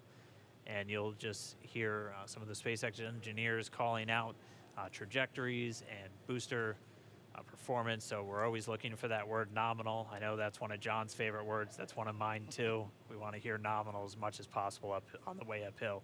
You might also hear some number and letter combinations, and those correspond to the different abort zones that Bob and Doug are in during their flight uphill. There's 1A and 1B, which signify that they're on the first stage. Those carry them from there in the Cape it's all not the way on, up to dude. about the very top of North Carolina. And then we'll have 2A through 2E or 2 Echo, and that will be on the second stage, and that goes from North Carolina all the way up to about the tip of Newfoundland, so in the northern Atlantic. And then there is a zone of the northern Atlantic that we're going to avoid. You don't have to be sorry, you dude. should hear the call out be something similar to forward to Shannon. Nothing to be sorry about. about. Shannon, Ireland, which they'll be going off the coast of Ireland at the later stages of the second stage if they have to abort. So just prepping you now for some of those calls. You're hopefully going to hear that word nominal a whole lot on the way uphill. 10.5 minutes. Things are pretty quiet. As John I said, it'll pick up right at about 10 minutes. We'll wait for the crew just to confirm that their displays are in order. The crew is already strapped in and reported that they are go for launch. And we'll continue to watch the fuel gauges tick up on the Falcon 9 vehicle until fueling cuts off at just about 2 minutes prior to launch. Dragon, SpaceX, confirmed displays are configured for launch. SpaceX Dragon, displays are configured for launch. Copy. Bob, Doug, on behalf of the entire SpaceX team, it's been a huge honor to help you get ready for today's historic mission. Know that we're with you, have an amazing flight, and enjoy those views of our beautiful planet.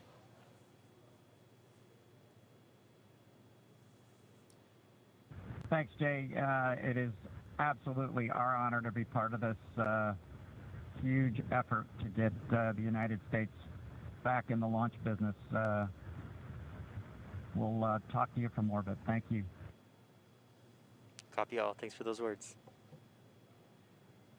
The SpaceX core. So again, What game is he going playing? to be talking to Bob and Doug throughout their mission from right here in Hawthorne. Just offering a few quick words. The crew did confirm their crew displays are configured for launch. We are coming up on 9 minutes and counting. We've gotten through T-minus 10 minute with the crew discussions. I love it. Activity is now going to switch over to Falcon 9.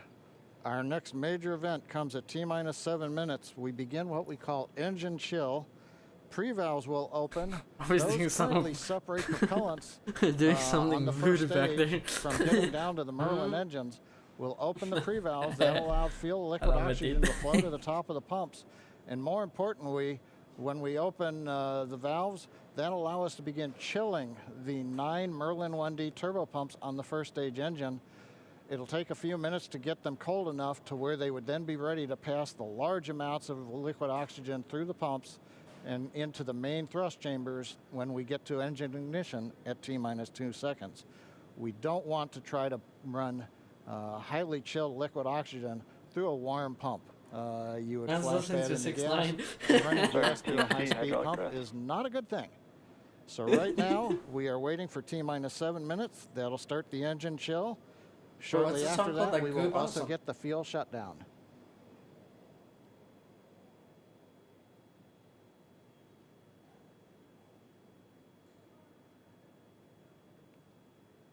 I know, honestly, it's just a dog shit song. Listening to the SpaceX launch director in the background there. As I mentioned, at T-minus 7 minutes, as we start the chill, We will also get into the final topping off of stage 1 fuel, and then the fuel load will complete.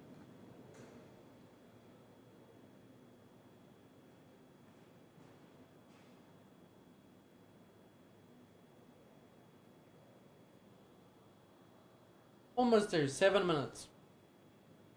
Let's flip and go, dude.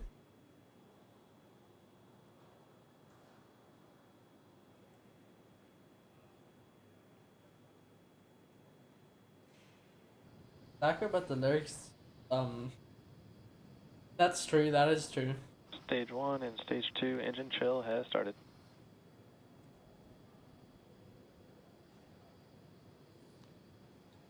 We've heard the call out. Stage 1 engine chill has started. That's gone up to the crew so that they've got situational awareness.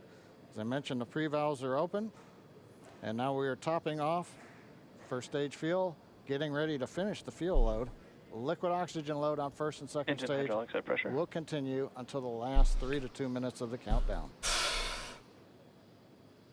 We should hear that call out RP1 load complete coming up in about 6 minutes. Again, RP1 is just that densified kerosene or that rocket fuel that Falcon 9 is going to be used to power Bob and Doug to orbit today. Oh. And Stage 1 fuel is closed out.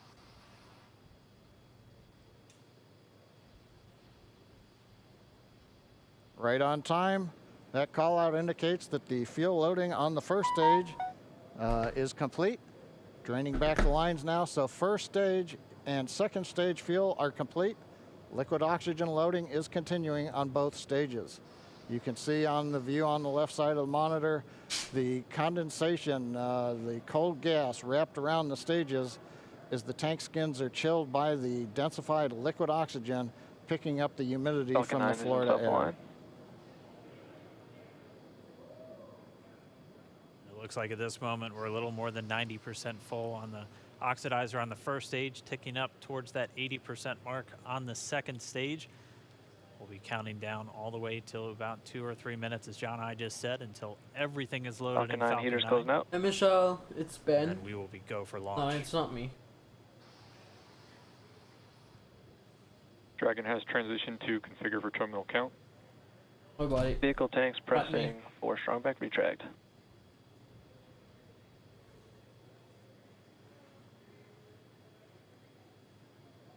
We're pressurizing the Falcon 9 tanks. We're going to open the clamp arm around the second stage and begin to retract the strong back. How are you, Michelle? We'll move back about 2 degrees. That'll get us to the liftoff position. At liftoff, the strong back will then recline about 45 degrees away. Started. Stage 2, RP1 bleed. Launch director called out the strong back retract has started. On the left, you'll see it go back just a couple of degrees. Stage 1, RP1 bleed.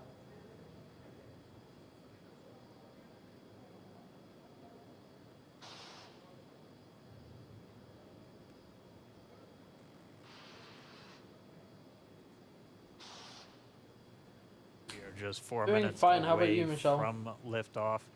Again, at this moment, Bob and Doug are really just laser focused on those displays. They have insight directly into Dragon and the Falcon 9. They're able to see where their fuel loading is at, how everything's progressing down with the count. Hello, it is the SpaceX people started. talking, buddy. 3.5 minutes from launch. Crazy. And the strong back is now reclining away from the Falcon 9. Okay, so that big metal thing, I think that's like, yeah, I guess, now releasing or retracting. MVAC igniter purges.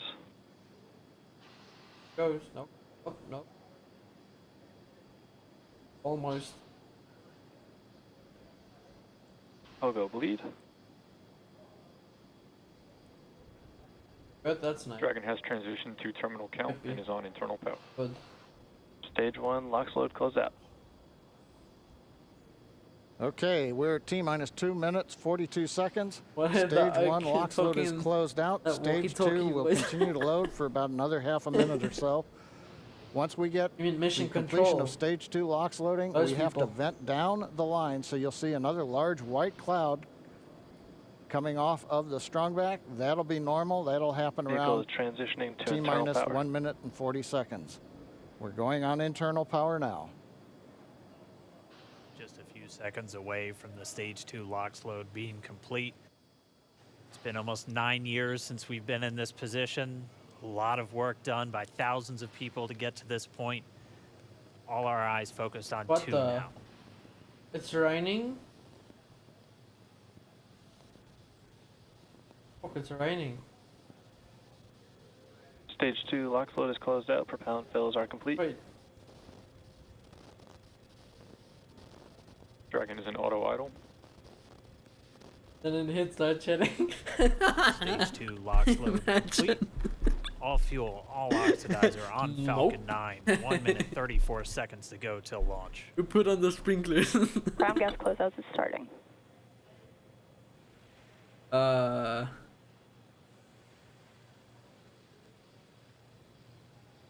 Wait, why did I do that?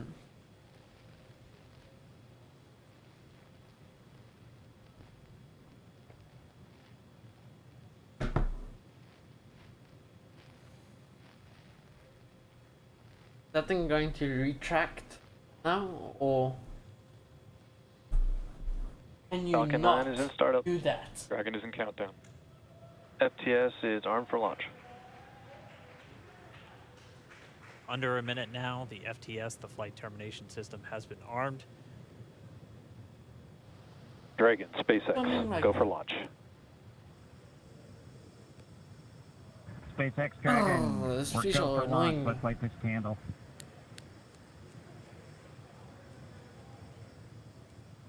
T-minus 30 seconds.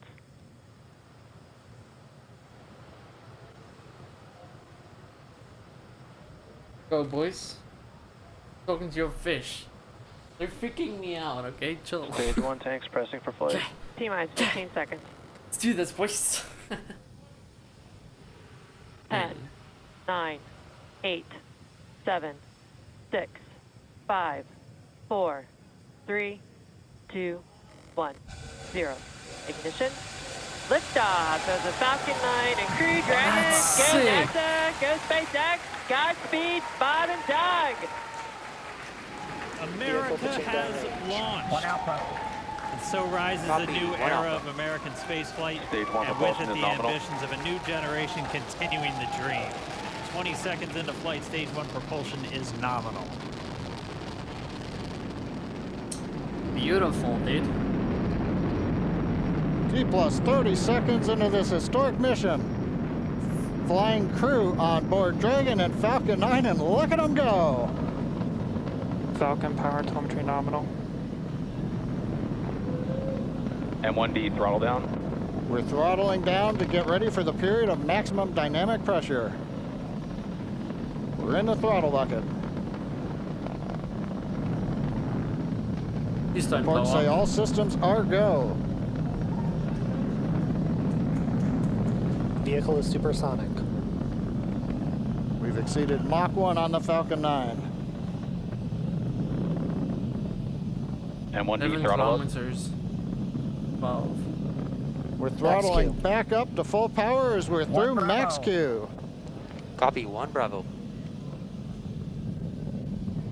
And we heard that 1 Bravo call out. That's just the second abort zone that they're in. They'll continue to be on this until the first stage has done its job and they switch over to the second. At this point, Bob and Doug pulling about 2.3 Gs, 2.3 times the Earth's gravity, already moving at over 1,500 miles per hour.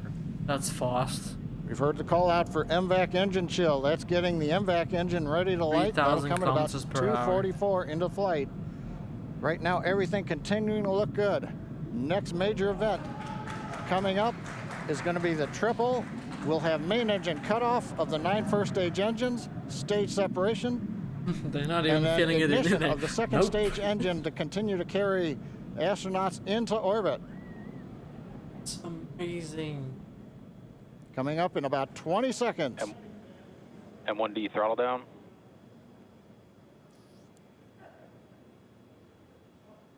We heard we're throttling down the Merlin engines on the first stage.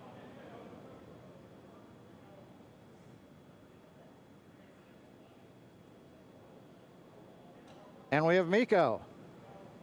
Miko. 2 Alpha. Falcon stage separation confirmed. Copy. 2 Alpha. MVAC ignition.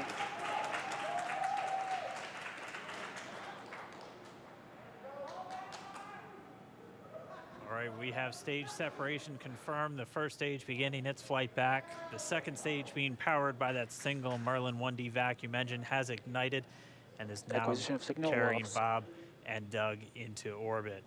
So they're going to continue under the power of this second stage. Stage 2 propulsion is nominal.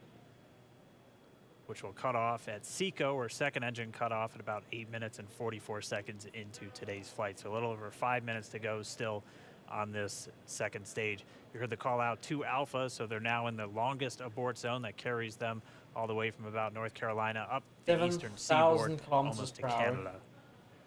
Things looking good though, getting good call outs, nominal propulsion on that second stage.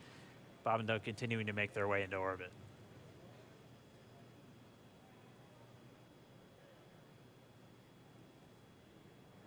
Dragon SpaceX nominal trajectory. Acquisition of signal in Bermuda. SpaceX Dragon nominal trajectory. All right, here in nominal trajectory, so Dragon pointed in the right direction, continuing to make their flight uphill.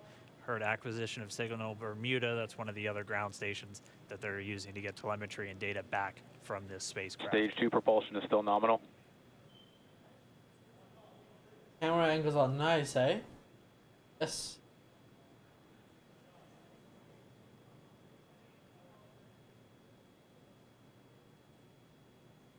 So they're not going to the ISS.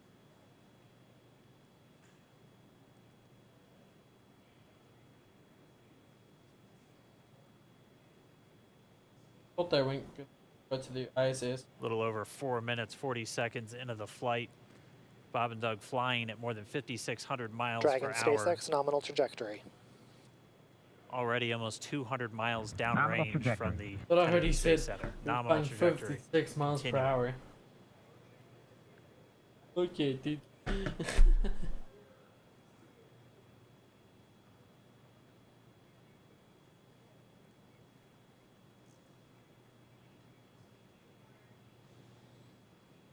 And while they continue uphill, looks like we are getting a view of the first stage as well. Yep, on your right screen, you can see that first stage with the grid fins deployed. It's making its way back to attempt to land on our drone ship, Of Course, I Still Love You today. And we're just about a couple minutes away from the entry burn, and that's where 3 of the 9 Merlin engines do ignite to help slow the vehicle down as it re-enters back into the Earth's atmosphere. And then after the entry burn will be the landing burn, which is just a single engine Dragon SpaceX nominal trajectory. And you heard nominal starting chill for entry burn. There's that call out. They are still on a nominal trajectory on Dragon, still on second stage, and that's that MVAC engine on second stage on your left screen.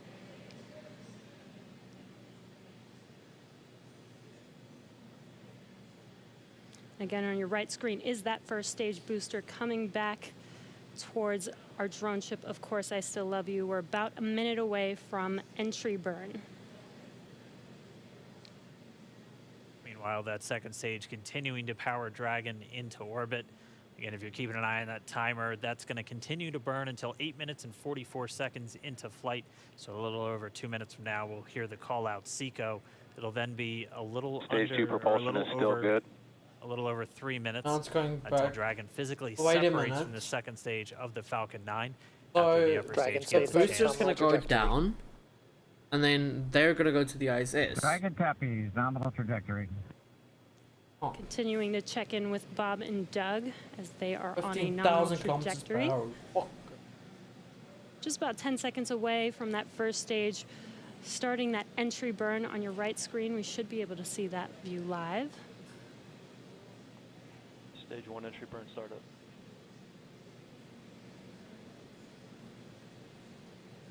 And there is that entry burn beginning. This burn lasts about 36 seconds long. Stage 2 FTS is saved.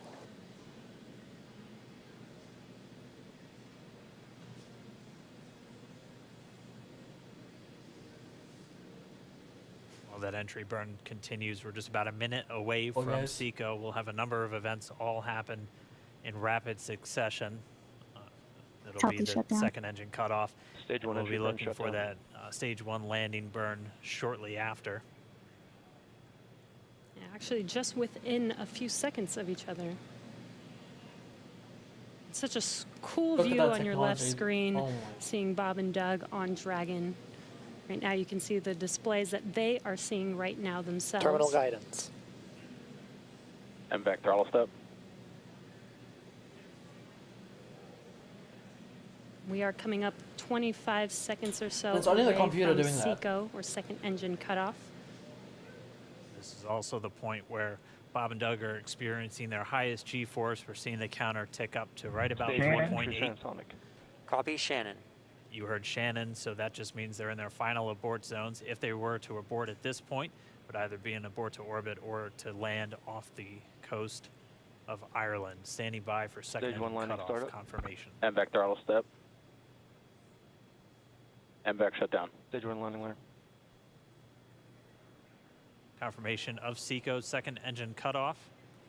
Now we are waiting for our first stage to make its way to our drone ship. Of course, I still love you. Dragon SpaceX nominal orbital insertion. And this camera's gonna cut out because the nominal orbital some radio thing is gonna, I don't know, something happened. And what you're seeing on your screen is a live view of our drone ship, where our first stage will be coming down. Looks like we lost that live view, but we'll wait for confirmation of that landing shortly here. Falcon 9 first stage Landed. successfully landed. And there you can see on your screen, Falcon 9 has landed. This is the first Falcon 9 to carry humans to orbit, so very exciting for us. And as you can see on your right screen, Bob and Doug are still making their way to their targeted orbit. M1D to recovery 1. So exciting today. M1D. It doesn't stop. It does not stop. Beautiful. All right, we did hear again that call out, good orbital insertion, so that means Falcon 9 and Dragon right now exactly where they're supposed to be. M1D to FRC on recovery 1. And it's right at about 12 minutes. Oh my gosh. Dragon will separate. Looks like we saw a 0G indicator floating around there. I know Bob and Doug owe us a little bit about what exactly that is that they brought up with them.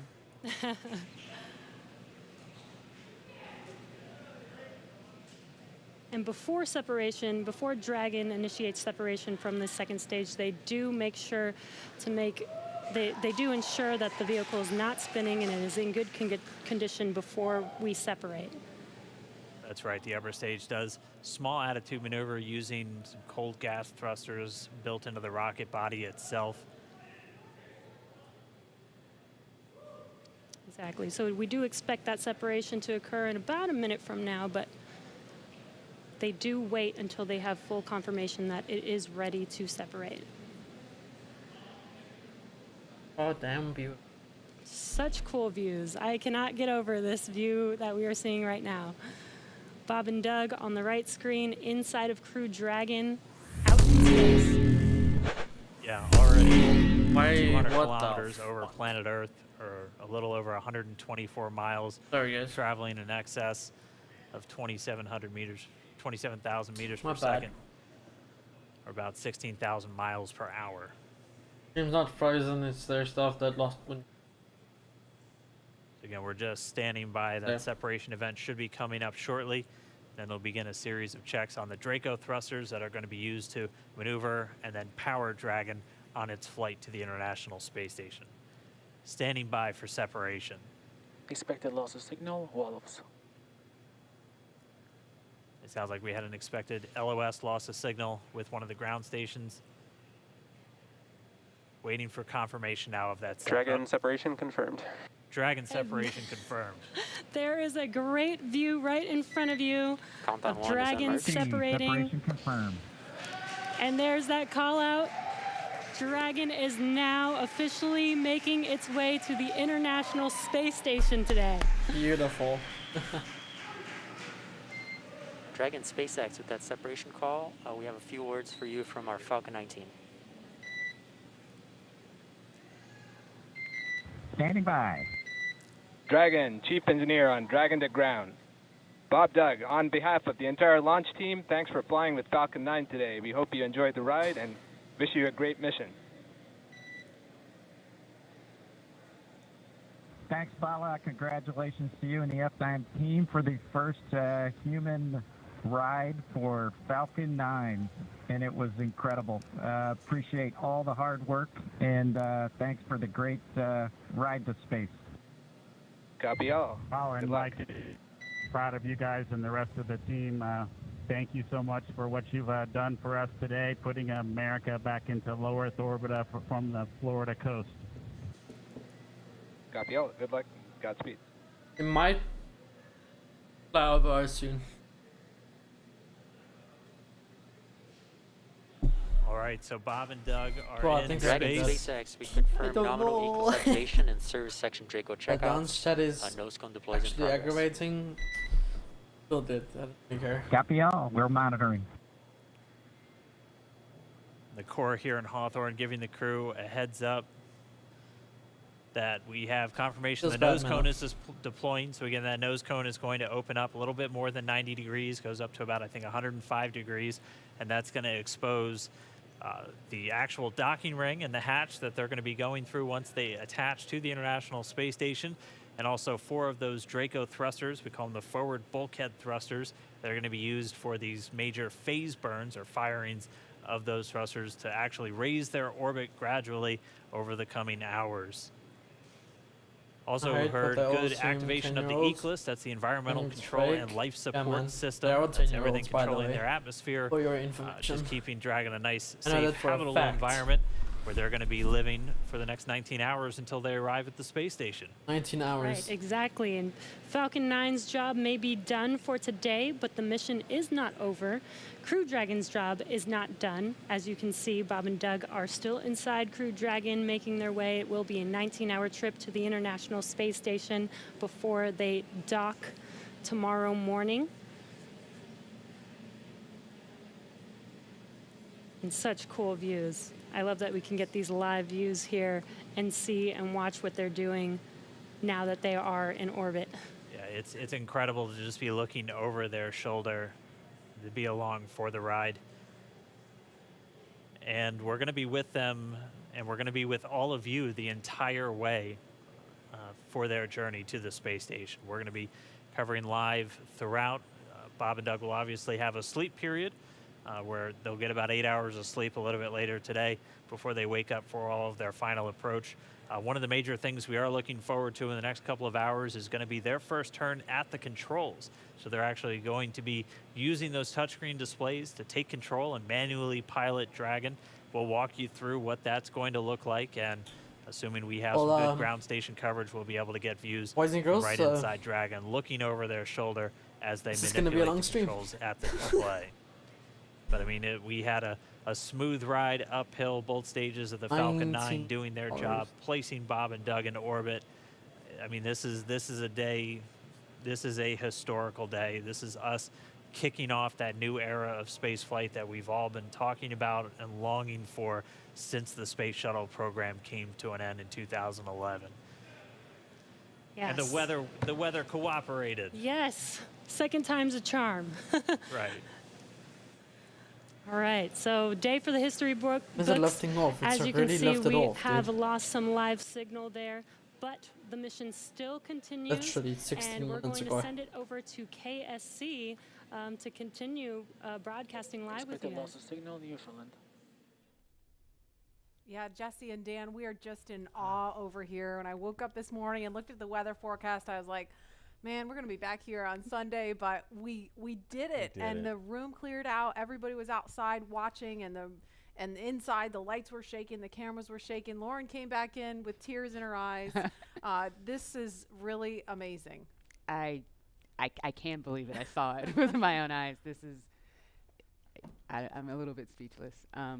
Just so grateful that we got them up there, and there's a lot more to go. But I'm so happy they're safe right now. I'm just so happy. Yeah. Leland, you were talking about it. It's amazing Milo, what you still in we chat, can do dude. when we work together. Yes, American astronauts on an American rocket from American soil, showing you what Americans can do when we come together as a team and blast Doug and Bob off to the cosmos. This is what it's all about, and their families and everyone is working together to take them up to space safely. So I don't know what to say. That rocket fuel is still in my veins, and I want to go get on the rocket. Well, it's too late now. Maybe the next one. I know. But we want to go over to Daryl at OSB2. He's there with the administrator, who hopefully has more words than we do, because we're still kind of speechless. Daryl? Pretty incredible here, Marie, at the Operations Support Building, where a chorus of applause has been happening from the beginning of launch and throughout the various stages. Some very special guests were here to watch it. That includes President Donald Trump, Vice President Mike Pence, and NASA Administrator Jim Bridenstine, who joins me now. And you were with the President and the Vice President. America's back, launching human astronauts again. Tell me how you feel about that, and tell me about the Goodness gracious, why it's so loud? So this has been a long time coming. It's been 9 years since we've launched American astronauts on American rockets from American soil, and now it's done. We have done it. It's been way too long. I want to give a lot of credit to Charlie Bolden. He was my predecessor as the NASA administrator. He fought hard for this program at a time when it didn't get any support in Congress. We now have an administration that is fully supportive of our spaceflight initiatives, not just on the exploration, awesome, discovery, Don't going ever to give the moon, up, onto Mars, but also from a Space Force perspective. If you work hard enough, you'll reach it one day. And today was just just an amazing day. You know, one of the things the president did right out of the gate when he became president is he created what's called the National Space Council. And he put the vice president as chairman of the National Space Council. And on that National Space Council, you've got the Secretary of Defense and the Secretary of State and the Secretary of Commerce, the Secretary of Transportation, the Secretary of Education, the chairman of the Joint Chiefs, all of these different amazing individuals that deal with space day in and day out. A lot of people don't realize how many parts of the federal government deal with space. And the vice president invited those members of the National Space Council here as well. So we just had, and then we had members of Congress, bipartisan members of Congress, Republicans and Democrats, who have been involved in supporting this program. Better not give up. You know, for a long time now. So I'll just tell you, I'm breathing a sigh of relief, but I will also tell you I am not going to celebrate until Bob and Doug are home safely. Tomorrow they're going to dock to the International Space Station. Tonight I'm heading to Houston to be at the Johnson Space Center when that happens. So it's a bit of a relief. The nose cone is now open. It's now deployed, which means that when people watch the Fortnite rocket event, now all rocket events. Some phasing burns. We're going to have some boosting burns, and we're going to get as much as we can in alignment with the International Space Station. I think I'm just going to go to sleep, but I'm going to keep my stream on this. I know it's hard, but the big thing that we need to do now is we got to get Bob and Doug, who have now gone through this exercise twice. They need to get some rest. To the peripherals because they need to sleep. I can guarantee you there will be no rest for a good amount of time while they're up there in orbit. And they have a fish that specifically likes to be joining us for this entire celebration and watching it. We just heard 10 million people watching live as this launch. And the biggest fish in the tank likes to be in the dark. So the fish really likes load shedding. Fish sleep, yeah, the light should have been off at 7 o'clock or 8 o'clock. Oh, I think 7:30 should have been off. And that's a big risk. You know, he also said we're going to go to the moon by 2024. That means he's putting himself at risk. Thanks for watching, appreciate it. For stopping by. Potentially, I'm going to be accountable to the initiatives that I put forward, and I think they sleep. Yes, dude. That kind of leadership for space in a very long time, and we're so grateful for it. Then you get fish that likes to be more active at night. Oh, I'll tell you, it's obviously something that is near. But you know that fish like the dark, because I know a lot about fish. I've been keeping fish for almost 6 years. American astronauts on American rockets. The specific fish I have, well, one of them in my head, I'm thinking we better likes the dark. After this. Of course, we've worked overtime to make it happen. We might be a little behind schedule, but we got it done, and we got it done safely. We're knocking on wood, but so far so good. But yeah, it's looking good. I've been keeping fish for a very long time. Rocket was lifting off, and you My felt main that hobby. rumble. That's why I literally put a tank in my room. Well, I was praying. I've been I'm not thanks gonna for the lie to you, stream. I was I made my praying. day. I was praying Bye. for See you Bob next and stream. Doug. I was praying Just for right, their cool. families. You'll just see I was me praying for tomorrow their safe morning. return, even though they're just going. But man, I'll tell you, it was. I've heard that rumble before, but it's a whole different feeling when you've got your own team on He's that crying. rocket. And they are our team. They are America's team. This is Launch America. This is everything that America has to offer in its purest form. And times are tough right now. There is no doubt. We've got the coronavirus pandemic. We have other challenges as a country.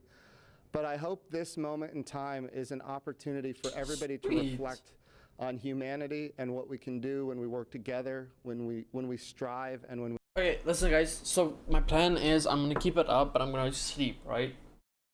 And when I wake up, you'll see me... I don't know, then I can just continue streaming tomorrow morning. Or something. I don't know. But this is damn cool, dude. Marie, we'll send it back to you in the studio. Doug and Bob are on course to arrive at the International Space Station tomorrow, May 31st at 10:27 a.m. Eastern Time.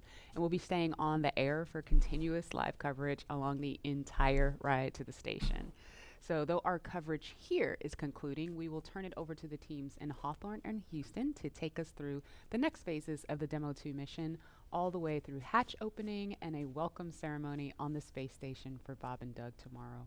That's right. And as you follow along, we invite you to tune into a post-launch news conference that's happening here at 6:30 this evening Eastern Time. What do you mean, on why NASA they TV. need to launch We'll it? have NASA and SpaceX leaders here to take questions live on this unprecedented achievement in human spaceflight.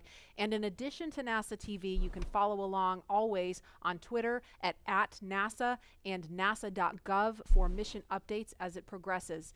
Here now are highlights from the mission so far. May 30th, 2020. Remember this day. You'll have this memory forever. The day America returned astronauts to orbit. And as you follow along.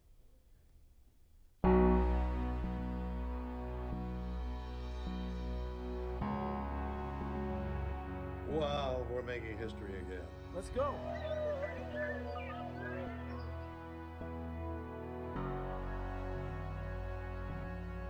Praise.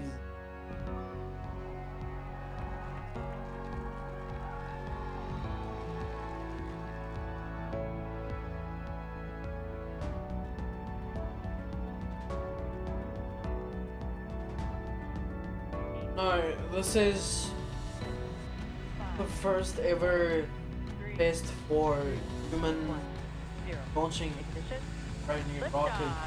They're planning on to send more people up. I don't know. Crazy, just read about it.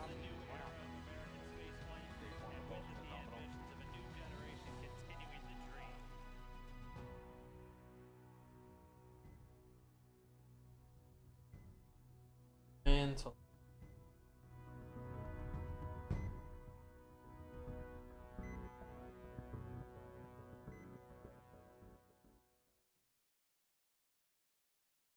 What's gonna happen now?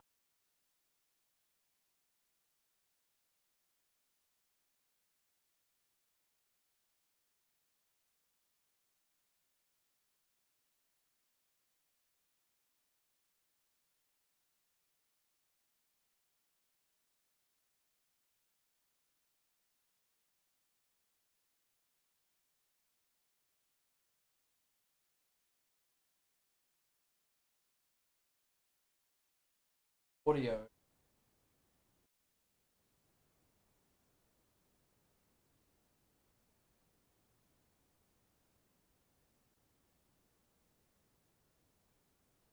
It's not audio though.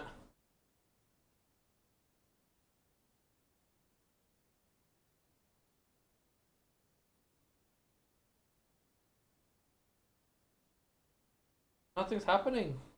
Right.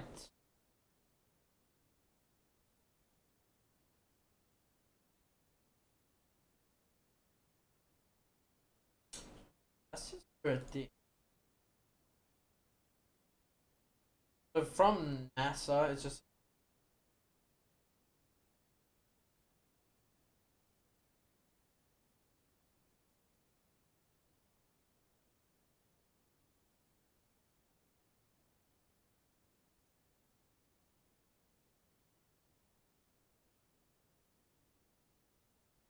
Oh, there goes my chat. What the hell just happened to my chat? What's in my chat? Oh. There. Now I can see.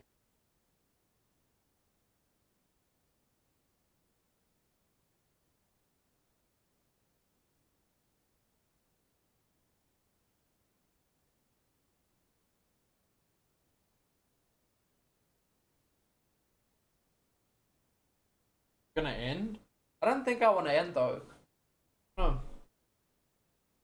I'm gonna keep this open on another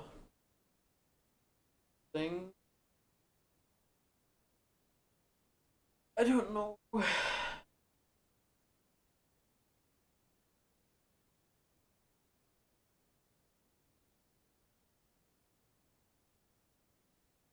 Activity.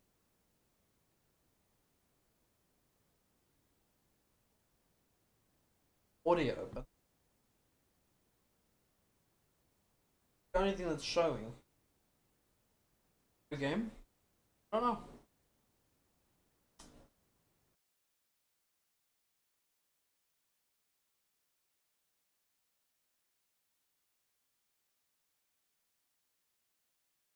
Fortnite. X. I'm not updating.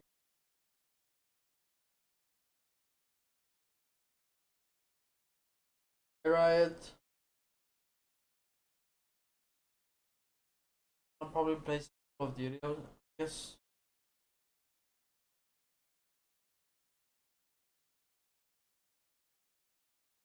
How far it is. Like, oh my. See, this is the problem I have with my new PC. Let me guess, now everything's gonna copy as right? Fuck's sake. Actually annoying. Go, little one, download quickly. Can I add you on card? I guess so. You just say exclamation mark card or something. Don't know.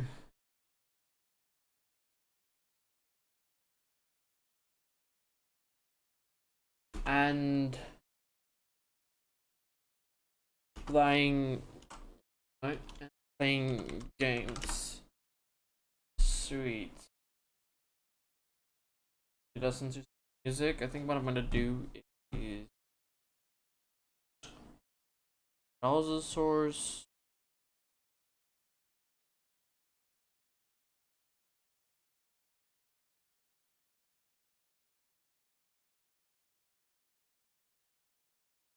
Check YouTube.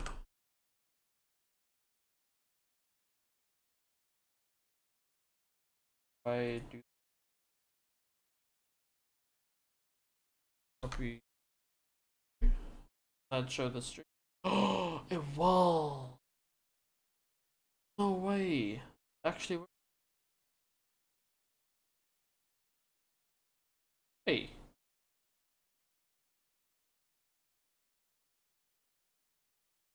Okay, but how do I edit it? Does not do this. That's fucking. That's sick.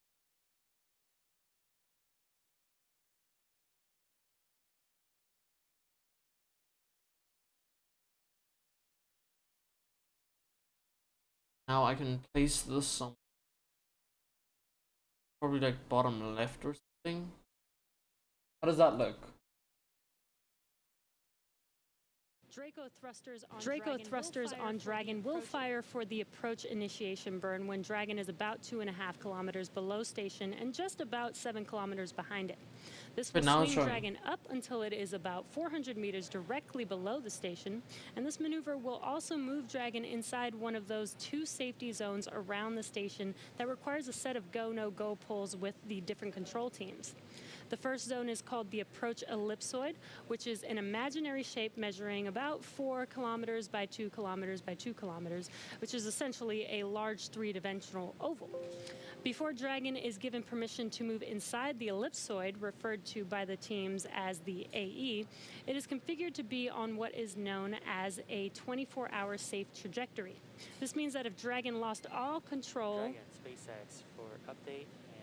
If Dragon lost all control to its thrusters, it would be at least 24 hours before its trajectory would move inside the approach ellipsoid.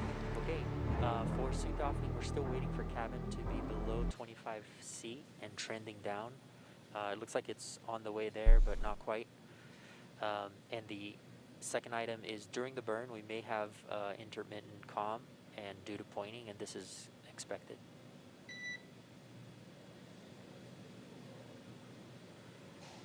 We're just listening.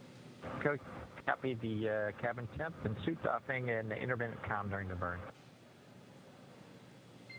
Good readback, and we are go for the phase burn. Looks like it's in about 12 minutes.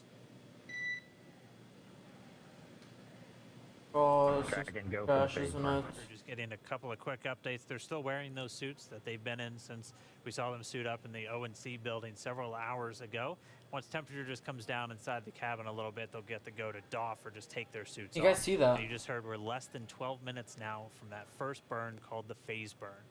Getting back to where we're going to be tomorrow, though, once Dragon arrives at just 400 meters below the station, it's going to be what's known as waypoint 0, and that's the first checkpoint during our approach.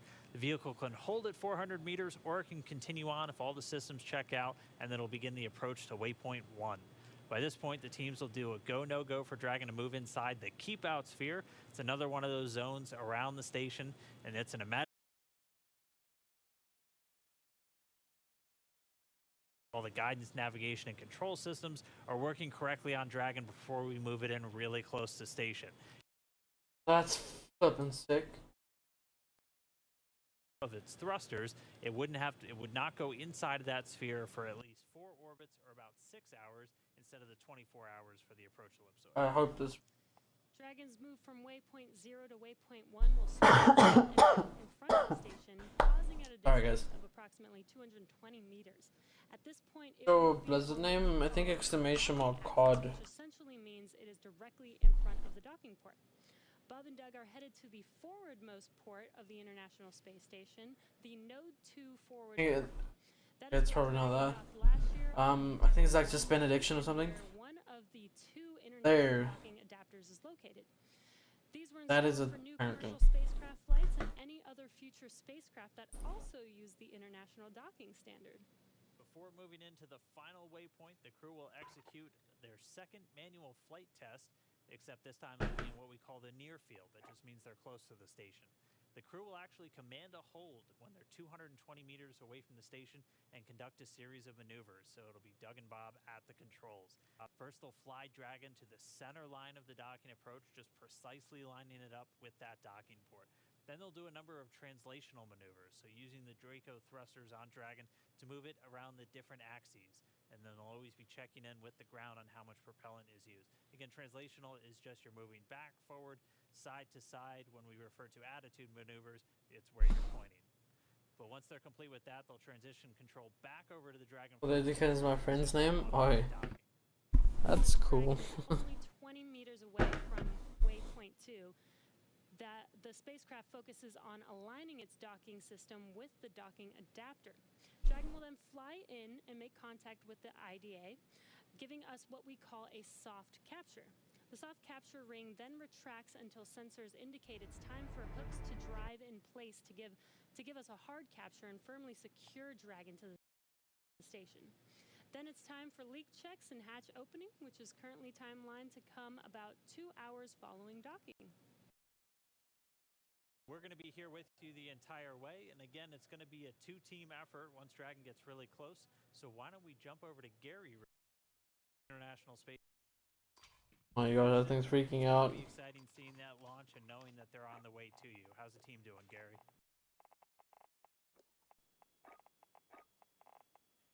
Dan, there is allotment from the room. We are closely monitoring Dragon's few burns that are coming up here. You both did a great job of describing some of those. From the International Space Station side of things, we're really in a monitor mode for much of the flight. Once it gets closer to some of the docking portion of the flight that you were going through, that's when we'll start really kicking into gear. I think I'm just gonna play Fortnite. Just when the Dragon is just about 80 kilometers away, we'll start doing our checkouts of a system called C2V2. That's the communication system. Dragon, through the most of its flight, will be talking or communicating with the TDRS satellites, the geosynchronous satellites around the Earth. I honestly don't know what I want to do. Kilometer part, it'll be we'll be turning on the C2V2. That is the common communication for visiting vehicles and establishes a link between the International Space Station and Dragon. It'll be turned on for some S-band connections and testing some of the radio signals as Dragon makes its approach. Really, though, we'll be monitoring the approach through some of those final burns. Once it's in front of the International Space Station, the space station has a few things that it needs to do from the attitude control side of things. Attitude. To really prepare the station for docking, switching some of the thrusters over to the Russian side and really relying on those control moment gyros and the angular momentum there to keep the International Space Station nice and steady. Once it makes its approach, it'll really be up to Bob and Doug to perform those final maneuvers and into docking. Chris Cassidy, though, will be monitoring from the inside. He's got a tool called the RPOP, and he'll be monitoring the approach from the inside of the International Space Station. Chris Cassidy, through the past couple days, has been preparing the International Space Station for Bob and Doug, getting some of the beds that they'll be sleeping in on the International Space Station ready, really preparing some of the tools that he'll use for the monitoring, and then when Doug and Bob are nice and close to the International Space Station, opening up the hatch and getting some air right between the hatch where Bob and Doug will enter the International Space Station. Everything's still looking good from the space station side of things. We should be exiting a loss of communication now and going back and getting some views from the duration of this flight until it docks just 19 hours from now. That's it from us in here in Mission Control Houston. Dan, I'll send it back to you over in Hawthorne. All right, thank you, Gary. Now joining me here in Hawthorne, though, we'll take a second to get mic'd up and everything, but SpaceX's Kate Tice, who was with us for Demo 1, we got to do the splashdown together. Now we're going to do kind of that initial flight on orbit with Bob and Doug. So, Kate, thanks for jumping in. Yeah, absolutely. Hi, everyone. I'm Kate Tice. I'm a senior engineer here at SpaceX. Really excited to be joining you for the Demo 2 webcast here with Dan, like he said, in front of mission headquarters here in Hawthorne. So, like he was saying before, Okay, that's like working and not working. Second to get mic'd up and everything, but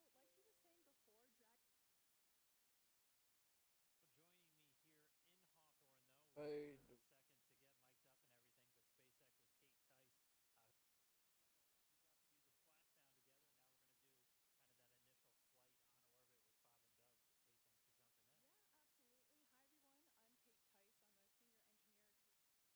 Fine.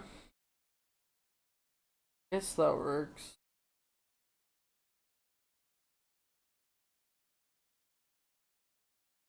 and that raises up the lowest point of our orbit, and then we just circle everything out with what we call a co-elliptic burn once we get back to that other side of the orbit. So they're going to gradually do that over the coming hours until they're at the International Space Station. And then it's time for docking. Yeah. So, like Dan said, we have a total of 12 Draco thrusters on board of Dragon. In addition to the 4 bulkhead Draco thrusters, which we'll be using upcoming, there are 12 more Dracos in the service section, which is the area along the lower part of the Dragon capsule. These will be used in every burn and are primarily there to help maintain Dragon's attitude, which is especially important when doing the finely tuned approach into docking. Now, they can also be used for smaller translational maneuvers, but Fuck up, are you going to end stream? I'm just wanting to ask before I sleep. Yep. So we're just gonna continue probably just gonna chill. That'll be the first I don't know. event since they've done all of their checkouts and the nose cone is open. And then we'll be standing by. We should be having the first manual flight test coming up in just about 50 minutes from now, if everything goes well. So that'll be our first chance to watch Bob and Doug actually fly Dragon. And so, I mean, that's going to be really cool. Again, it's designed to fly itself the entire time, but it's the crew has the ability to step in should they need it, and they'll actually be stepping in and taking control. So they'll be flying a brand new spacecraft for the very first time. Yeah, something that I like to remind my friends and family, as we've been leading up to this launch for the last several days, this is a demonstration mission. And so, like that far-field manual flight test that we'll have coming up a little bit later, Bob and Doug, sure. this kind of mission is what they live Very for. cool. If I remember correctly, it was 1981, Shuttle Columbia was the last time that we tested a completely new vehicle. So it's been a long time since anybody has had the opportunity to do a test flight like Bob and Doug are doing today and will be continuing to do for the next 19 hours. So that opportunity for them Dragon SpaceX for suit-offing plan. That opportunity for them to take control of the Dragon capsule if, for some reason that they need to, that is one of the test objectives. Yeah, right now, cabin environments are stable. Our plan is to give you the go for suit-offing after the phase burn. And we are seeing Orbit 2, Draco 4 is a little bit low in temperature out of family. We're not tracking any immediate concerns, but just wanted to make you aware that we are looking into that.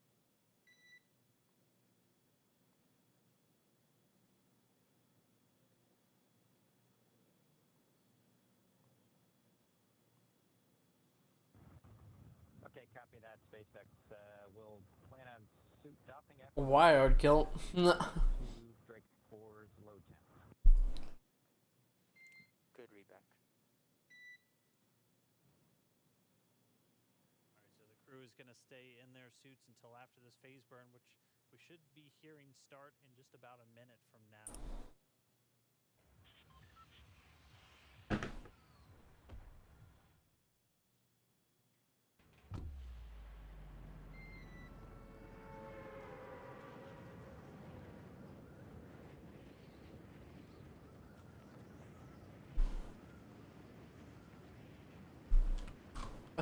Onto my chat.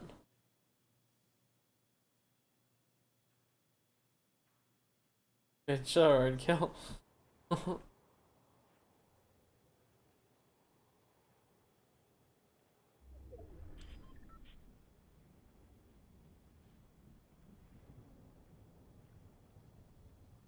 Yikes, not a gun there.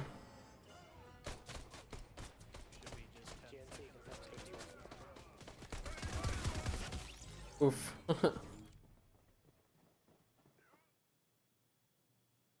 Rip. No, I'm just probably gonna watch this thing.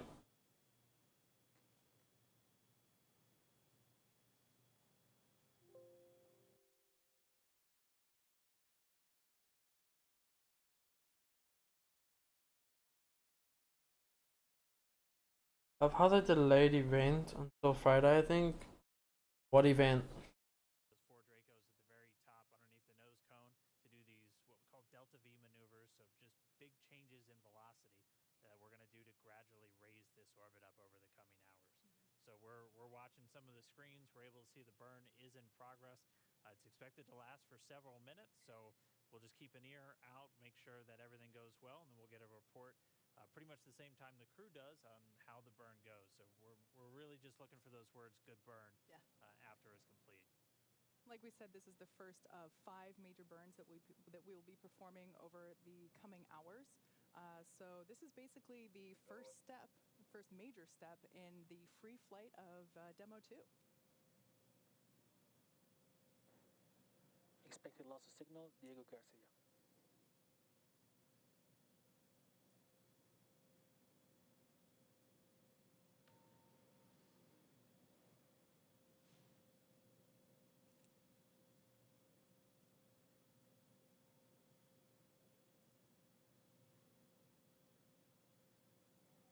Okay, that's interesting. Cool.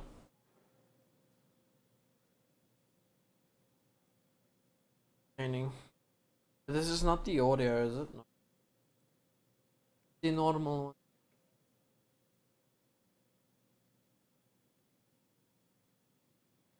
What the hell? What the hell? We're about 2 minutes into our phase burn. Everything looking good so far.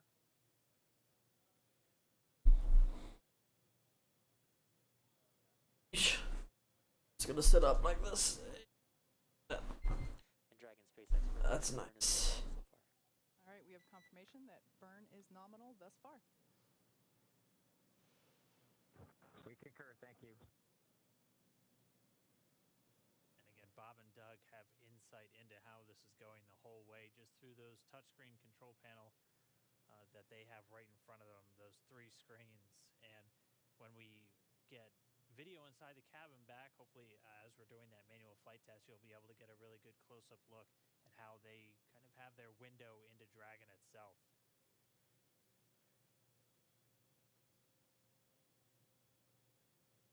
And we are coming up on 3 minutes into our first major burn for their on-orbit path